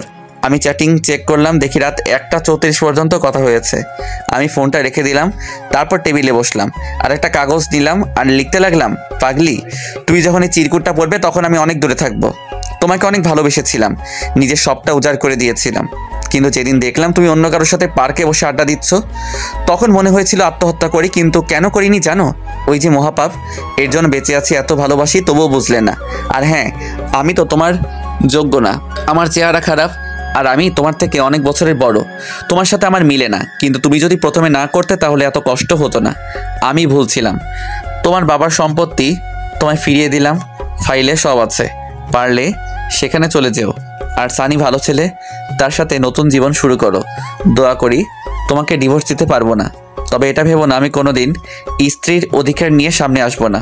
আমি তো ভুলেই গিয়েছিলাম, তুমি তো এখন আর পিচ্চি বউ নেই, তুমি এখন অনেক বড় হয়ে গেছো। ইচ্ছে করছিল শেষবার জড়িয়ে ধরতে, কিন্তু অধিকারটা আর নেই। পাগলি রে, খুব ভালোবাসতাম তোকে। নিজের খেয়াল নিও, আর সানিকে কষ্ট দিও না। ছেলেটার বয়স অল্প, হয়তো সামলাতে পারবে না। চলে গেলাম বহুদূরে, এখানে তুমি নামক কেউ থাকবে না, আর নিজের স্বপ্ন পূরণ করবা। আর লিখতে পারছি না, ভিতরটা ফেটে যাচ্ছে। তুমি আমার আদরের পিচ্চি বউ হিসেবে থাকবে। আল্লাহ হাফেজ, ইতি পাগল। আমি চিরকুট লিখে চোখ মুছে ব্যাগ গুছিয়ে নিলাম, আর আমি রেডি হয়ে আলমারি থেকে ফাইলটা বের করে চিরকুটটা পাশে রাখলাম, আর গোলাপটা চিরকুটের উপর রেখে একবার ঐশীর দিকে তাকালাম। দেখি বাচ্চাদের মতো ঘুমিয়ে আছে, দেখতে খুব সুন্দর লাগছে। মনে হচ্ছে কপালে একটা ভালোবাসার পরশ এঁকে দেই, কিন্তু না, সব ইচ্ছে কি আর পূরণ হয়? আমি বেরিয়ে আসলাম। আমি ফোন বের করে দেখি 3:45 বাজে। আমি তাড়াতাড়ি করে ব্যাগ নিয়ে হাঁটা দিলাম। তারপর বাস স্টেশনে এসে বাসে উঠলাম। তারপর ফোন থেকে সিমটা খুলে ভেঙে দিলাম। ফোনটা পকেটে রেখে বাহিরের দিকে তাকিয়ে আছি আর নিঃশব্দে কাঁদছি। বাস তার আপন গতিতে চলতে লাগলো। এভাবে কান্না করতে করতে কখন যে ঘুমিয়ে পড়লাম মনে নেই। ওদিকে ঐশী ঘুম থেকে উঠে দেখে আমি শাহরিয়ার পাশে নেই। তারপর উঠে টেবিলের কাছে গিয়ে দেখি চিরকুটের উপর গোলাপ রাখা। ঐশী কৌতূহল হলো, তাই চিরকুটটা পড়তে শুরু করলো। চিরকুটটা পড়া শেষ করে নিশ্চুপ হয়ে গেল আর কান্না করতে লাগলো। আর বলতে লাগলো, আমাকে মাফ করে দাও, আমি বুঝতে পারিনি। এই কথা বলে চিরকুট বুকে জড়িয়ে বসে কান্না করতে লাগলো। আর তখনই তার ফোনে কল আসে। দেখে সানি কল দিয়েছে। ঐশী ফোনটা অফ করে দিল আর কান্না করতে লাগলো। এইভাবে অনেকক্ষণ সময় চলে গেল। ঐশী ভাবলো শাহরিয়ারের অফিসে যাবে, সেখানে কোনো খবর থাকবে। হয়তো ঐশী তাড়াতাড়ি করে রেডি হয়ে অফিসে চলে গেল। আর যেতেই রাফার কাছে গেল, কারণ ঐশী আগে থেকে চিনতো। গিয়ে দেখে রাফা কাজ করছে। ঐশী বলল, রাফা আসবো? আরে ঐশী, আসো বসো। ঐশীকে বসলো আর বলতে লাগলো, আপু শাহরিয়ারের কোনো খোঁজ জানেন? যেই ছেলেটা তোমার জন্য বাড়ির ছেড়ে তোমার হাত ধরে চলে আসছে আর সারা দিন কষ্ট করে তোমাকে সুখে রাখতে চাইছে, আর সেই তুমি এতটা নিচে নামতে পারলে? কান্না করছে। পবিত্র ভালোবাসা ছিল শাহরিয়ারের। ওর মতো স্বামী থাকতেও তোমার অন্যজনের সাথে। শাহরিয়ার তো তোমাকে মুক্ত করে দিয়ে গেছে, তুমি সানির সাথে ভালো থাকো। আপু আপনার পায়ে ধরি প্লিজ, ও কোথায়? এই বলে ঐশী রাফার পা জড়িয়ে ধরলো। এইসব করে লাভ নাই, আমি জানি না কোথায় গেছে, আমি সামান্য এই বলে ফাইল নিয়ে স্যারের রুমে চলে গেল। ঐশী উঠে বাসার দিকে যেতে লাগলো। ঐশী রিক্সা দিয়ে যাচ্ছে আর কান্না করছে। হঠাৎ রাস্তায় দেখতে পাই সানিকে। সানিও তাকে দেখে সামনে আসলো। রিক্সাওয়ালা দাঁড়ালো। সানি বলল, কি হলো, আমার সাথে কথা বলো না কেন? রিক্সা কেন আটকালেন? আগে বলো। আমার ভালো লাগে না। এতদিন আমার সাথে কথা বলে আর এখন এসব কথা? ঐশী ঠাস করে সবার সামনে জুতা খুলে সানিকে চড় দিল। আর ঐশী বাসায় গেল। আর ঐশী বাসায় গিয়ে কান্না করতে লাগলো। এদিকে আমার ঘুম ভাঙলো জোরে ঝাঁকুনির কারণে। আমি উঠে দেখি সবাই বাস থেকে নামছে। আমি পাশে সাইনবোর্ড দেখলাম, দেখে আমি চলে আসছি রাঙামাটি। আমি ব্যাগ নিয়ে বাস থেকে নামলাম। নেমে একটা ফাঁকা জায়গায় এসে স্যারের দেওয়া সেই ছেলেকে কল দিলাম। কল দিতেই সাথে সাথে কল ধরলো আর বলতে লাগলো, ভাই আপনি কোথায়? আমি তো বাসের সামনে। আমি বাসের পিছনে আছি, তুমি এদিকে আসো। তারপর একটা ছেলে আসলো আর আমাকে বলল, আপনি শাহরিয়ার রহমান? তুমি রাজু? ভাই চলেন। এরপর আমি ছেলেটার সাথে যেতে লাগলাম। একটু পর একটা গাড়িতে উঠলাম। রাজু গাড়ি চালাচ্ছে, আমি চুপচাপ বসে আছি। আমার শুধু ঐশীর কথা মনে পড়ছে। মেয়েটা এখন কি করছে কে জানে, ঠিক মতো খাওয়া দাওয়া করছে তো, এসব ভাবছি। আর তখন রাজু বলে উঠলো, ভাই নামেন, চলে আসছি। ও আচ্ছা। আমি নেমে পড়লাম, দেখি একটা বাসা। তারপর রাজু আবার বলে উঠলো, ভাই বাসা পছন্দ হয়েছে? আরে একা থাকবো তা আর পছন্দের কি, চলেন ভিতরে যাই। এরপর আমি রাজুর সাথে ভিতরে গেলাম। ভিতরে গিয়ে সব দেখতে লাগলাম। বাসাটা ভালো, সব কিছুই আছে। এরপর রাজু বলল, ভাই তাহলে আজকে যাচ্ছি। কিন্তু রান্না করার জন্য কে থাকবে? সরি ভাই, নিজে করতে হবে। আচ্ছা সমস্যা নেই, তাহলে যাচ্ছি। তাহলে আর এই নিন গাড়ির চাবি। আমার গাড়ি লাগবে না, অফিসের গাড়ি অফিসের থাক। তবুও ভাই আমি অফিসের ম্যানেজার। আমার গাড়ি চালাতে ভালো লাগে না, তাছাড়া এই ভাঙা গাড়ি তো না। ও আচ্ছা, আমি বাইক কিনবো ভাবছি। আচ্ছা যাই তাহলে। এরপর রাজু চলে গেল। আমি ব্যাগ রেখে ফ্রেশ হয়ে নিলাম, তারপর রেডি হলাম বাইরে যাওয়ার জন্য। আর সন্ধ্যা হয়ে গেছে, তাই ভাবলাম রাতের খাবার খেয়ে আসি। আমি রেডি হয়ে হাঁটতে হাঁটতে কাছাকাছি একটা বাজারে আসলাম। বাজারে এসে নতুন সিম নিলাম, তারপর একটা হোটেল থেকে 1 প্যাকেট বিরিয়ানি নিয়ে বাসার উদ্দেশ্যে রওনা দিলাম। হেঁটে হেঁটে যাচ্ছি, কারণ সন্ধ্যার প্রকৃতি খুব সুন্দর, তাও আবার রাঙামাটি, চারদিকে সবুজ আর সবুজ, আর ছোট আঁকাবাঁকা রাস্তা, হেঁটে যেতে ভালোই লাগছে। আমি আসার সময় সিমটা ফোনে ভরলাম আর ফেসবুক ডিঅ্যাক্টিভেট করে দিলাম। আর গ্যালারি চেক করে দেখি ঐশীর একটা পিক রয়েছে। আমি তো সব পিক বাসে ডিলিট করছিলাম, হয়তো এটা ভুল করে রয়ে গেছে। আমি পিকটার দিকে তাকিয়ে হাঁটতে লাগলাম। পিকটা দেখে ঐশীর ওইসব ঘটনা মনে পড়ে গেল, আর পিকটা ডিলিট করে দিলাম। আর বলতে লাগলাম, পাগলি রে, একদিন পাগলের মতো খুঁজবি, তখন বুঝতে পারবি কি ছিলাম তোর জীবনে। কিন্তু সেদিন আমার এই ভালোবাসাটা নাও থাকতে পারে। এইসব ভাবতে ভাবতে বাসায় চলে আসলাম। বাসায় এসে ফ্রেশ হয়ে খাবার খেয়ে নিলাম। খাবার খাওয়ার সময় ঐশীর কথা মনে হচ্ছে, কারণ ঐশী যে আমাকে খাইয়ে দিত। তবুও কষ্ট করে খেয়ে শুয়ে পড়লাম। শরীর ক্লান্ত থাকায় চোখ বন্ধ করতেই ঘুমিয়ে পড়লাম। সকালবেলা ঘুম থেকে উঠে ফ্রেশ হয়ে রেডি হয়ে নিলাম, তারপর অফিসে যেতে লাগলাম। রাস্তায় তেমন গাড়ি নেই, আমি হেঁটে হেঁটে যাচ্ছি। কিছুক্ষণ হাঁটার পর দেখি একটা অটো আসছে, আমি অটোতে উঠে পড়লাম। তারপর অফিসে চলে আসলাম। অফিসে আসতেই সবাই আমাকে অভিনন্দন জানালো। আমি সবার সাথে কৌশল বিনিময় শেষে কেবিনে গেলাম। কেবিনে গিয়ে বসতেই রাজু আসলো আর বলল,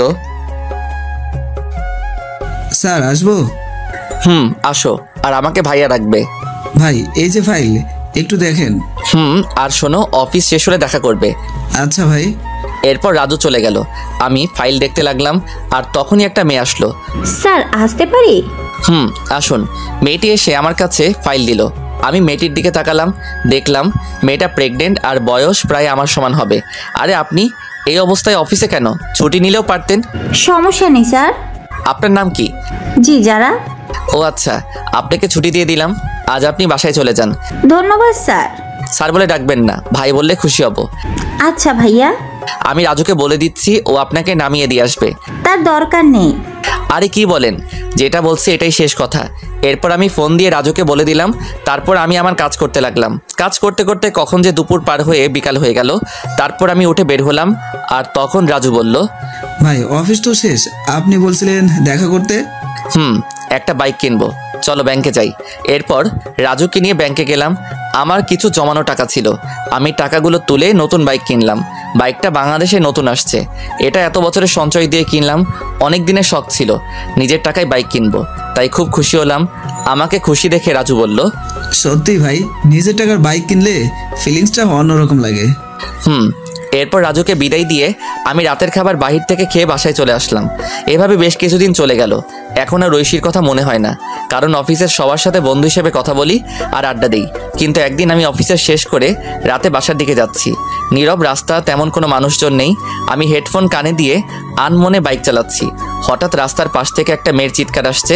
আমি বাইকটা ব্রেক করলাম আর সামনে গেলাম, আর গিয়ে দেখি অফিসের সেই মেয়ে যারা প্রসব বেদনায় চিৎকার করছে। তাই আমি তখন বললাম, আপনি এখানে?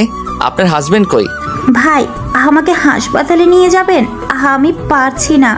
আমি রাস্তায় গাড়ি পাচ্ছি না, কিন্তু কি করব কিছু বুঝতে পারছি না। কিন্তু বেশি দেরি হলে অনেক ক্ষতি হয়ে যাবে, তাই আমার বাইকটা কাছে আনলাম।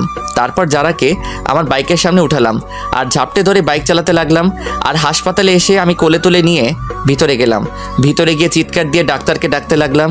একটু পর ডাক্তার বেরিয়ে আসলো, আর আমার কোলে যারার এই অবস্থা দেখে নার্সকে অপারেশন থিয়েটারে নিয়ে যেতে বলল। তারপর নার্স ট্রলি করে ওটিতে নিয়ে গেল। আমি বাইরে বসে অপেক্ষা করছি, আর তখন নার্স এসে বলল, আপনি হাসপাতালের ফর্মালিটিগুলো কমপ্লিট করে আসুন। এরপর আমি হাসপাতালের সমস্ত কিছু কমপ্লিট করলাম। তারপর এসে অপেক্ষা করতে লাগলাম। আর বেশ কিছুক্ষণ অপেক্ষা করার পর ওটি থেকে ডাক্তার বেরিয়ে আসলো, আর আমি কাছে গেলাম। আপনি একটু আমার সাথে আসুন। এরপর ডাক্তার আমাকে ওটির ভিতরে নিয়ে গেল। আর তখন যারা মেয়েটি আমাকে দেখে অক্সিজেন মাস্ক খুলে আমাকে বলতে লাগলো, ভাই আমার সময় শেষ হয়ে গেছে, আমি মনে হয় বাঁচবো না। আপনি আমার মেয়েটাকে দেখবেন। আপনার হাজবেন্ড? সে অন্য একজনকে নিয়ে বিদেশে চলে গেছে, আমায় কথা দিন। এই বলে আমার কোলে ছোট মেয়েটিকে দিল, আর আমি কোলে নিলাম। কথা দিলাম আমি মেয়েটিকে আমার পরিচয় মানুষ করব। এই কথা বলতেই মেয়েটি মারা গেল। আমি কান্না করে দিলাম। মেয়েটা আমাকে প্রথমবার দেখে এতটা বিশ্বাস করেছিল। তারপর ডাক্তার এসে আমাকে সান্ত্বনা দিতে লাগলো আর বলতে লাগলো, সত্যি ভাই, আপনি মহান না হলে একজনের বাচ্চা আপনি পরিচয় দিয়ে মানুষ করবেন। আজকে থেকে এই মেয়েটি আমার সন্তান। ডাক্তার আমাকে কান্না করতে করতে জড়িয়ে ধরলো আর বলতে লাগলো, ভাই আপনি মানুষ না, আপনি ফেরেশতা। আমিও ডাক্তারকে জড়িয়ে ধরলাম। তারপর সমস্ত কাজ শেষ করে আমি বাচ্চা মেয়েকে নিয়ে রাত 3টার দিকে বাসায় আসলাম। হাসপাতাল থেকে সব কিছু নিয়ে আসছি, বাবুর ফিডার, দুধ সব কিছু। আমি বাসায় এসে বাচ্চাকে শুয়ে দিয়ে ফ্রেশ হতে চলে গেলাম, আর ওয়াশরুম থেকে শুনতে পেলাম কান্না করছে। আমি তাড়াতাড়ি করে ফ্রেশ হয়ে চলে আসলাম আর বাবুর খাবার রেডি করে খাওয়াতে লাগলাম। আমি যদিও আগে কখনো বাচ্চাকে খাওয়াইনি, কিন্তু ওই যে মানুষ বলে না, পরিস্থিতি সব শিখিয়ে দিয়ে যায়। আমি বাচ্চার পাশে শুয়ে খাওয়াতে লাগলাম, ফিডার দিয়ে। মনে মনে ভাবতে লাগলাম কি নাম রাখা যায়, আর তখনই মাথায় আসলো একটা নাম। রেখে দিলাম তানিশা। 3 বছর পর সকালবেলা ঘুম ভাঙলো তানিশার ডাকে। বাবাই, ও বাবাই, ওঠো না। আম্মু কি হয়েছে? খুব খিদে পেয়েছে। আমি তাড়াতাড়ি করে উঠে রান্নাঘরে গেলাম আর রান্না করতে শুরু করলাম। কিছুক্ষণের মধ্যে রুটি আর ডিম ভাজি করে টেবিলে আনলাম আর বললাম, আম্মু কই তুমি? বাবাই। তানিশা আসলো আর চেয়ারে বসে পড়লো। আমি চেয়ারে বসে মেয়েকে খাইয়ে দিতে লাগলাম। মেয়ে আমাকে বলল, বাবাই তুমি খাবা না? না মা, আমি এখনো ফ্রেশ হইনি যে। তাহলে ফ্রেশ হয়ে এসো, তারপর দুজনে একসাথে খাবো। না আম্মু, তুমি খাও। যাও বলছি বাবাই। আমি মেয়ের রাগ দেখে ফ্রেশ হয়ে আসলাম। তারপর দুজনে একসাথে গল্প করতে করতে খাবার খেয়ে নিলাম। তখন তানিশা বলল, বাবাই আমি ডাক্তার আঙ্কেলের কাছে যাব। আচ্ছা চলো তাহলে। এরপর আমি রেডি হয়ে নিলাম, মেয়েকে রেডি করিয়ে বাইক নিয়ে বের হলাম। তারপর হাসপাতালের দিকে যেতে লাগলাম। রাস্তায় বাবা মেয়ে কথা বলতে বলতে আসলাম। আমি এসে বাইক রেখে ভিতরে গেলাম। আমার আগে তানিশা দৌড়ে চলে গেল। তানিশা যেতেই রাকিব বলল, আরে তানিশা আম্মু যে। এই বলে রাকিব তানিশাকে চেয়ার থেকে উঠে এসে কোলে তুলে নিল। আর তখন পাশে বসে থাকা নতুন মেয়ে ডাক্তার বলল, স্যার এটা কি আপনার মেয়ে? না, শাহরিয়ার সাহেবের। কথাটা শুনে পাশে থাকা মেয়েটা অবাক হয়ে গেল আর নিশ্চুপ হয়ে গেল। এদিকে আমি রাকিবের কেবিনে গেলাম। কেবিনে গিয়ে দেখি রাকিবের কোলে তানিশা বসে আছে। রাকিব আমি লাঞ্চে এসে নিয়ে যাব। আমার কণ্ঠ শুনে পাশে থাকা মেয়েটি আমার দিকে তাকালো। আমি তাকাতেই আমি অবাক, কারণ এটার কেউ না, হ্যাঁ এটাই ঐশী। ঐশী আমাকে দেখেই পায়ে ধরে ফেললো আর বলতে লাগলো, আমি তোমার পায়ে ধরি, আমাকে মাফ করে দাও। আরে কে আপনি? আমার পা ছাড়ুন। কিন্তু ঐশী পা ছাড়ছে না। আমি জোর করে ছাড়িয়ে চলে আসলাম আমার বাইকে। ঐশী এসেছিল, কিন্তু আমি জোরে বাইক স্টার্ট দিয়ে অফিসে চলে আসলাম। অফিসে এসে কাজে মন বসছে না, কিভাবে বসবে?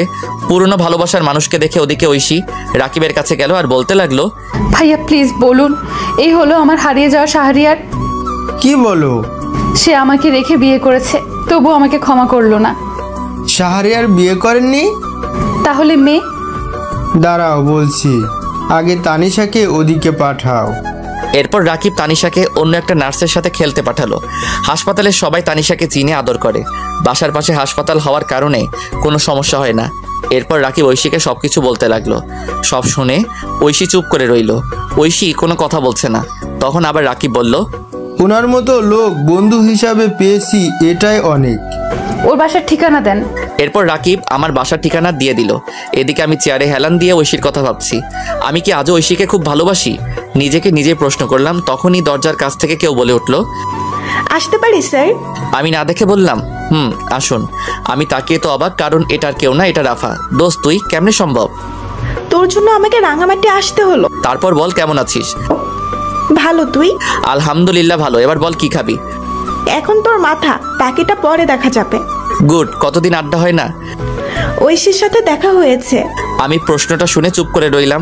আমাকে চুপ থাকতে দেখে আবার বলল, তোর সাথে গুরুত্বপূর্ণ কথা আছে। বল। তুই ঐশীকে মেনে নে। কি? এটা তুই কি বলছিস? আমি বলছি, কারণটা জানলে তুই কান্না করবি। বল তাহলে শুনি। তুই চলে আসার পর ঐশীর মানসিক অবস্থা খুব খারাপ হয়। দিনের পর দিন না খেয়ে দিন কাটাতো। কি বলিস? তারপর আমি একদিন বাসায় গিয়ে দেখি ফ্লোরে পড়ে আছে। তারপর আমি নিয়ে হাসপাতালে যাই। হাসপাতালে ডাক্তার বলে মানসিক অবস্থা খুব খারাপ, সুস্থ হতে 6 মাস লাগবে। 6 মাস ধরে চিকিৎসা চলছিল, কিন্তু সবসময় শুধু তোর। আমি তাকে আমার সাথে রাখি। আমি তো একটা মেয়ে, আমি বুঝতে পারি সত্যি এখনো মেয়েটা তোকে অনেক ভালোবাসে। আমি নিজে চোখে দেখছি তোর জন্য প্রতিটা রাত কান্না করতো। প্লিজ মেয়েটাকে আর কষ্ট দিস না। এখন আমার খুব খিদে পেয়েছে, খাবো। ওয়েট, আমি রাজুকে ফোন করে বলে দিলাম খাবার আনার জন্য। একটু পর রাজু খাবার নিয়ে আসলো আর খাবার দিয়ে চলে গেল। আমি আর রাফা মিলে খাবার খেয়ে নিলাম। তারপর বললাম, চল বাসায় যাই। পাগল নাকি? একটু পর আমার ফ্লাইট। মানে কি বলিস? তোর ভাতিজা হয়েছে, তাই তার জন্য যেতে হবে আজকেই। তাই নাকি? দোস্ত আমি চাই রে, আর ভাবিকে নিয়ে আসিস। তোর মেয়েকে দেখতে পারলাম না। তুই সব জানিস? তোর মতো বন্ধু সবার কপালে থাকে না। তুই সত্যিই ভালো মানুষ। দোস্ত আমি চাচ্ছি আমার শহরে যাব, মা বাবা কেমন আছে। গুড। এরপর রাফার সাথে আরো অনেক বিষয় নিয়ে কথা বললাম, তারপর রাফাকে এগিয়ে দিয়ে আসলাম। এভাবে দুপুর হয়ে গেল। আমি দুপুরে বের হলাম আর সোজা চলে আসলাম হাসপাতালে, কারণ মেয়েকে নিয়ে যেতে হবে। তাই আমি এসে রাকিবের কেবিনে গেলাম। কেবিনে গিয়ে দেখি ফোনে কথা বলছে। আমাকে দেখে ফোনটা রেখে দিয়েছে। আমি বললাম, তানিশাকে ডাক দে, বাসায় যাব। বাসায় চলে গেছে। কি বলিস? কার সাথে? বাসায় গিয়ে দেখতে পারবে। আচ্ছা যাচ্ছি তাহলে। এই বলে যেতে লাগলাম। দরজার কাছে আসতেই রাকিব পিছন থেকে বলে উঠল, এবার আরেকটা তানিশা চাই। এই বলে হেসে দিল। আমি বুঝতে পারছি রাকিব কি বলছে। আমি বাইক নিয়ে বাজারে আসলাম। বাজারে এসে তানিশার জন্য কিছু কিনে বাসায় চলে আসলাম। বাসায় এসে কলিং বেল দিলাম, আর একটু পর কেউ দরজা খুলে দিল। আমি দেখি ঐশী আমাকে দরজা খুলে দিয়ে মাথা নিচু করে দাঁড়িয়ে আছে। আমি চুপ করে ফ্রেশ হতে চলে গেলাম। ফ্রেশ হয়ে এসে দেখি তানিশা ঘুমাচ্ছে। আমি খাবার খাওয়ার জন্য টেবিলে গেলাম। টেবিলে গিয়ে দেখি ঐশী খাবার নিয়ে বসে আছে। আমি টেবিলে বসলাম, আর সাথে সাথে ঐশী আমাকে খাবার দিল। আমি খাবার খেতে লাগলাম। ঐশীর দিকে না তাকিয়ে আমি খাবার খেয়ে চলে আসতে লাগলাম, আর পিছনে ফিরে বললাম, খাবার খেয়ে নেবেন। কথাটা শুনে ঐশী খুব খুশি হলো আর খেয়ে নিল। আমি এসে ফোন টিপছি। আমি আমার পুরনো আইডি লগইন দিলাম, আর লগইন করতে দেখি অনেক মেসেজ। আমি জিহাদের আইডিতে মেসেজ দিলাম আর লিখলাম, দোস্ত এটা আমার নাম্বার, আর 2 দিন পর আমি ফিরছি। এটা বলে আরও কিছুক্ষণ ফেসবুক চালিয়ে ঘুমিয়ে পড়লাম। যখন ঘুম ভাঙলো তখন দেখি তানিশা আর ঐশী বসে বসে হাসাহাসি করছে। আমাকে উঠতে দেখে তানিশা বলল, বাবা জানো মা আমাকে অনেক আদর করে। তাই? আমি বুঝি আদর করি না? করে। আমি মাকে কোথাও যেতে দিব না। আচ্ছা খাবার খেয়েছো? মা খাইয়ে দিয়েছে। আমি মার সাথে খেলা করেছি। গুড। আমি তাকিয়ে দেখি সন্ধ্যা হয়ে গেছে। তাই ভাবলাম বাহির থেকে হেঁটে আসি। যেই ভাবা সেই কাজ। আর আশেপাশে কয়েকটি বন্ধু হয়েছে, তাই ভাবলাম আড্ডা দিয়ে আসি। আমি রেডি হয়ে নিলাম। তারপর বের হলাম। বাইক নিলাম না, হেঁটে হেঁটে আড্ডা দিতে গেলাম। আড্ডা দিয়ে রাত 11টায় বাসায় ফিরলাম। বাসায় ফিরে দেখি ঐশী খাবার টেবিলে বসে আছে। আমি যেতেই বলল, এতক্ষণ কই ছিলা? রাত কয়টা বাজে? বাহিরে আড্ডা দিলাম। আমি কখন থেকে বসে আছি। সরি। ঐশী এরপর খাবার খাইয়ে দিতে লাগলো। আমি না করলাম না। খাবার খেয়ে রুমে এসে শুয়ে পড়লাম। একটু পর ঐশী আসলো আর সোজা আমার বুকে আসলো। হচ্ছে কি? কেন বুঝতে পারো না? আমি প্রস্তুত না। আমাকে ক্ষমা করা যায় না? ক্ষমা অনেক আগে করেছি। তাহলে কাছে নিতে সমস্যা কি? ভালো লাগছে না। আমি মানবো না। মেয়ে আছে। আমি সানিকে শুধু বন্ধু ভাবতাম, আর আমার দেহ শুধু তোমার। আমি ঠাস করে চট দিলাম আর সরিয়ে দিলাম। ঐশী নিচে পড়ে গেল। আর তখনই পাশে একটা ফল কাটার ছুরি ছিল, ওটা দিয়ে হাত কেটে ফেললো। আমি সাথে সাথে উঠে পড়লাম আর গালে থাপ্পড় মারলাম। কিসের এত পাগলামি তোমার? তোমার পিচ্ছি বউয়ের অধিকার দাও। আমি তাড়াতাড়ি করে হাত ব্যান্ডেজ করে দিলাম আর বিছানায় শুয়ে দিলাম। ঐশীর উপর এত রাগ হচ্ছে, হাত কেন কাটবে? ইচ্ছে করছে আরো কয়েকটা চট দেই। দাও, তবুও তো তোমার ভালোবাসা পেলাম। উফ কি যে করি। ঐশী তখন আমাকে ধাক্কা দিয়ে ফেলে পাগলের মতো চুমু দিতে লাগলো। আমি প্রথমে বাধা দিলাম, কিন্তু শুনলো না। একসময় আমিও নিজেকে কন্ট্রোল করতে পারলাম না। হারিয়ে গেলাম ভালোবাসার রাজ্যে। ফজরের সময় ঐশীর ডাকে ঘুম ভাঙলো। এই উঠো, গোসল করো, যাও। আরে ঘুমাতে দাও, পরে মেয়ে উঠে পড়বে। উফ আর একটু না, এবার উঠো তো, সারা রাত অনেক হয়েছে। এই বলে ঐশী উঠে ফ্রেশ হতে চলে গেল। ঐশী ফ্রেশ হয়ে নামাজে দাঁড়ালো। আমিও গোসল করে নিলাম। তারপর নামাজ আদায় করে আবার ঘুমিয়ে পড়লাম। ঘুম ভাঙলো তানিশার ডাকে। বাবাই, ও বাবাই ওঠো, 11টা বাজে। আমি উঠে পড়লাম। তারপর ফ্রেশ হলাম। ফ্রেশ হয়ে রান্নাঘরে গিয়ে দেখি ঐশী কাজ করছে। দেখি ঐশী অনেক খুশি। আমি কাছে গিয়ে জিজ্ঞেস করলাম, আজ এত খুশি? অধিকার পেয়ে গেছি রাতে। মুচকি হাসি দিলাম। আজকে আমার বাসায় যাব। সত্যি? রেডি হও। আমি তানিশার কাছে আসলাম। এসে বললাম, আম্মু আজকে তোমার দাদার বাসায় যাব। ও তাই? আচ্ছা আমি রেডি হচ্ছি। তোমার আম্মুর কাছে যাও। ওকে বাবাই। এরপর তানিশা ঐশীর কাছে চলে গেল। আমিও ব্যাগ গুছিয়ে নিলাম। তারপর অনলাইনে টিকিট কাটলাম। বিকেলবেলা সবাইকে নিয়ে বের হলাম। যথাক্রমে সবকিছু শেষে চলে আসলাম নিজের শহরে, যেই শহর একদিন রাতের অন্ধকারে ঐশীর হাত ধরে ছেড়েছিলাম। তারপর গাড়ি দিয়ে আমাদের বাসার উদ্দেশ্যে রওনা দিলাম। এই কয়েক বছরে চারদিকে অনেক পরিবর্তন হয়ে গেছে। বাসায় যেতে যেতে রাত 8টা বেজে গেল। আমি গিয়ে কলিং বেল দিলাম। বেশ কিছুক্ষণ পর মা এসে দরজা খুলে দিল। তারপরে মা আমাকে দেখে জড়িয়ে ধরলো। আমিও মাকে জড়িয়ে ধরলাম। তুই আমাদের একবার বলতি, তোর জন্য আমরা কি না করতাম। মাফ করে দাও মা। পাশে কে? তোমার বৌমা আর নাতি। মা গিয়ে ঐশী আর তানিশার সাথে কথা বলতে লাগলো। আমি ভিতরে আসলাম, এসে দেখি বাবা, ভাইয়া, ভাবি আর একটা বাচ্চা ছেলে বসে আছে। আমাকে দেখে সবাই অবাক। তারপর আর কি, সবাই আমাকে ইচ্ছে মতো বকা দিতে লাগলো। অবশ্য মায়ের কথাই মেনে নিয়েছে। এখন আমরা খুব সুখী, নেই আর কোনো কষ্ট দুঃখ। তারপর আমি আমার রুমে গেলাম, রুমটা আগের মতোই আছে। আমি গিয়ে ফ্রেশ হয়ে নিলাম, তারপর শুয়ে পড়লাম। শরীর ক্লান্ত থাকে, কখন যে ঘুমিয়ে পড়লাম বুঝতে পারলাম না। ঘুম ভাঙলো ঐশী জড়িয়ে ধরাতে। আমি তাকিয়ে দেখি ঐশী আমার বুকে। ঘুম ভাঙলো তাহলে? কয়টা বাজে? রাত 2টা। কি? আমি তো খাবার খাইনি, খুব খিদে পেয়েছে। এই জন্যই তো খাবার রুমে নিয়ে আসছিলাম। তানিশা কই? তার দাদুর সাথে ঘুমিয়েছে। ও, এরপর আমি ফ্রেশ হয়ে আসলাম। তারপর ঐশী আমাকে খাইয়ে দিল, আমি ঐশীকে খাইয়ে দিলাম। খাবার শেষ করে লাইট বন্ধ করে বারান্দায় আসলাম, এসে চাঁদ দেখতে লাগলাম। ঐশীকে পিছন থেকে জড়িয়ে ধরে তখন ঐশী বলল, এই দিনটার জন্য অপেক্ষা করছিলাম। তাই? তবে বিয়ে হয়েছে অনেক আগে। এতদিনে 4-5টা পোলাপান থাকার কথা, কিন্তু এখনো কিছুই হলো না। তাহলে হবে নাকি আজকে? আজকে সম্ভব না। কেন কেন? বুঝতে পারো না কেন? আমি তো আপনার মতো ডাক্তার নই। থাক, বুঝতে হবে না। কখন থেকে? দুপুর থেকে। বলনি কেন? রাস্তায় কি করে বলি? আছে না, আনতে হবে। সকাল পর্যন্ত চলবে। আচ্ছা, সকালে এনে দিব। পেট ব্যথা করছে। চলো রুমে। আমি কোলে করে নিয়ে রুমে আসলাম, এসে শুয়ে দিলাম। তারপর পেটে হাত দিলাম। পেটে হাত দিতেই ঐশী কেঁপে উঠলো। আমি বললাম, ঘুমিয়ে পড়ো। জড়িয়ে ধরো। আমি শক্ত করে জড়িয়ে ধরলাম। তারপর দুজনে ঘুমিয়ে পড়লাম। এভাবে চলতে লাগলো আমাদের মিষ্টি সংসার। হাই বন্ধুরা, গল্পটা কেমন লাগলো অবশ্যই কমেন্ট করে জানাবেন।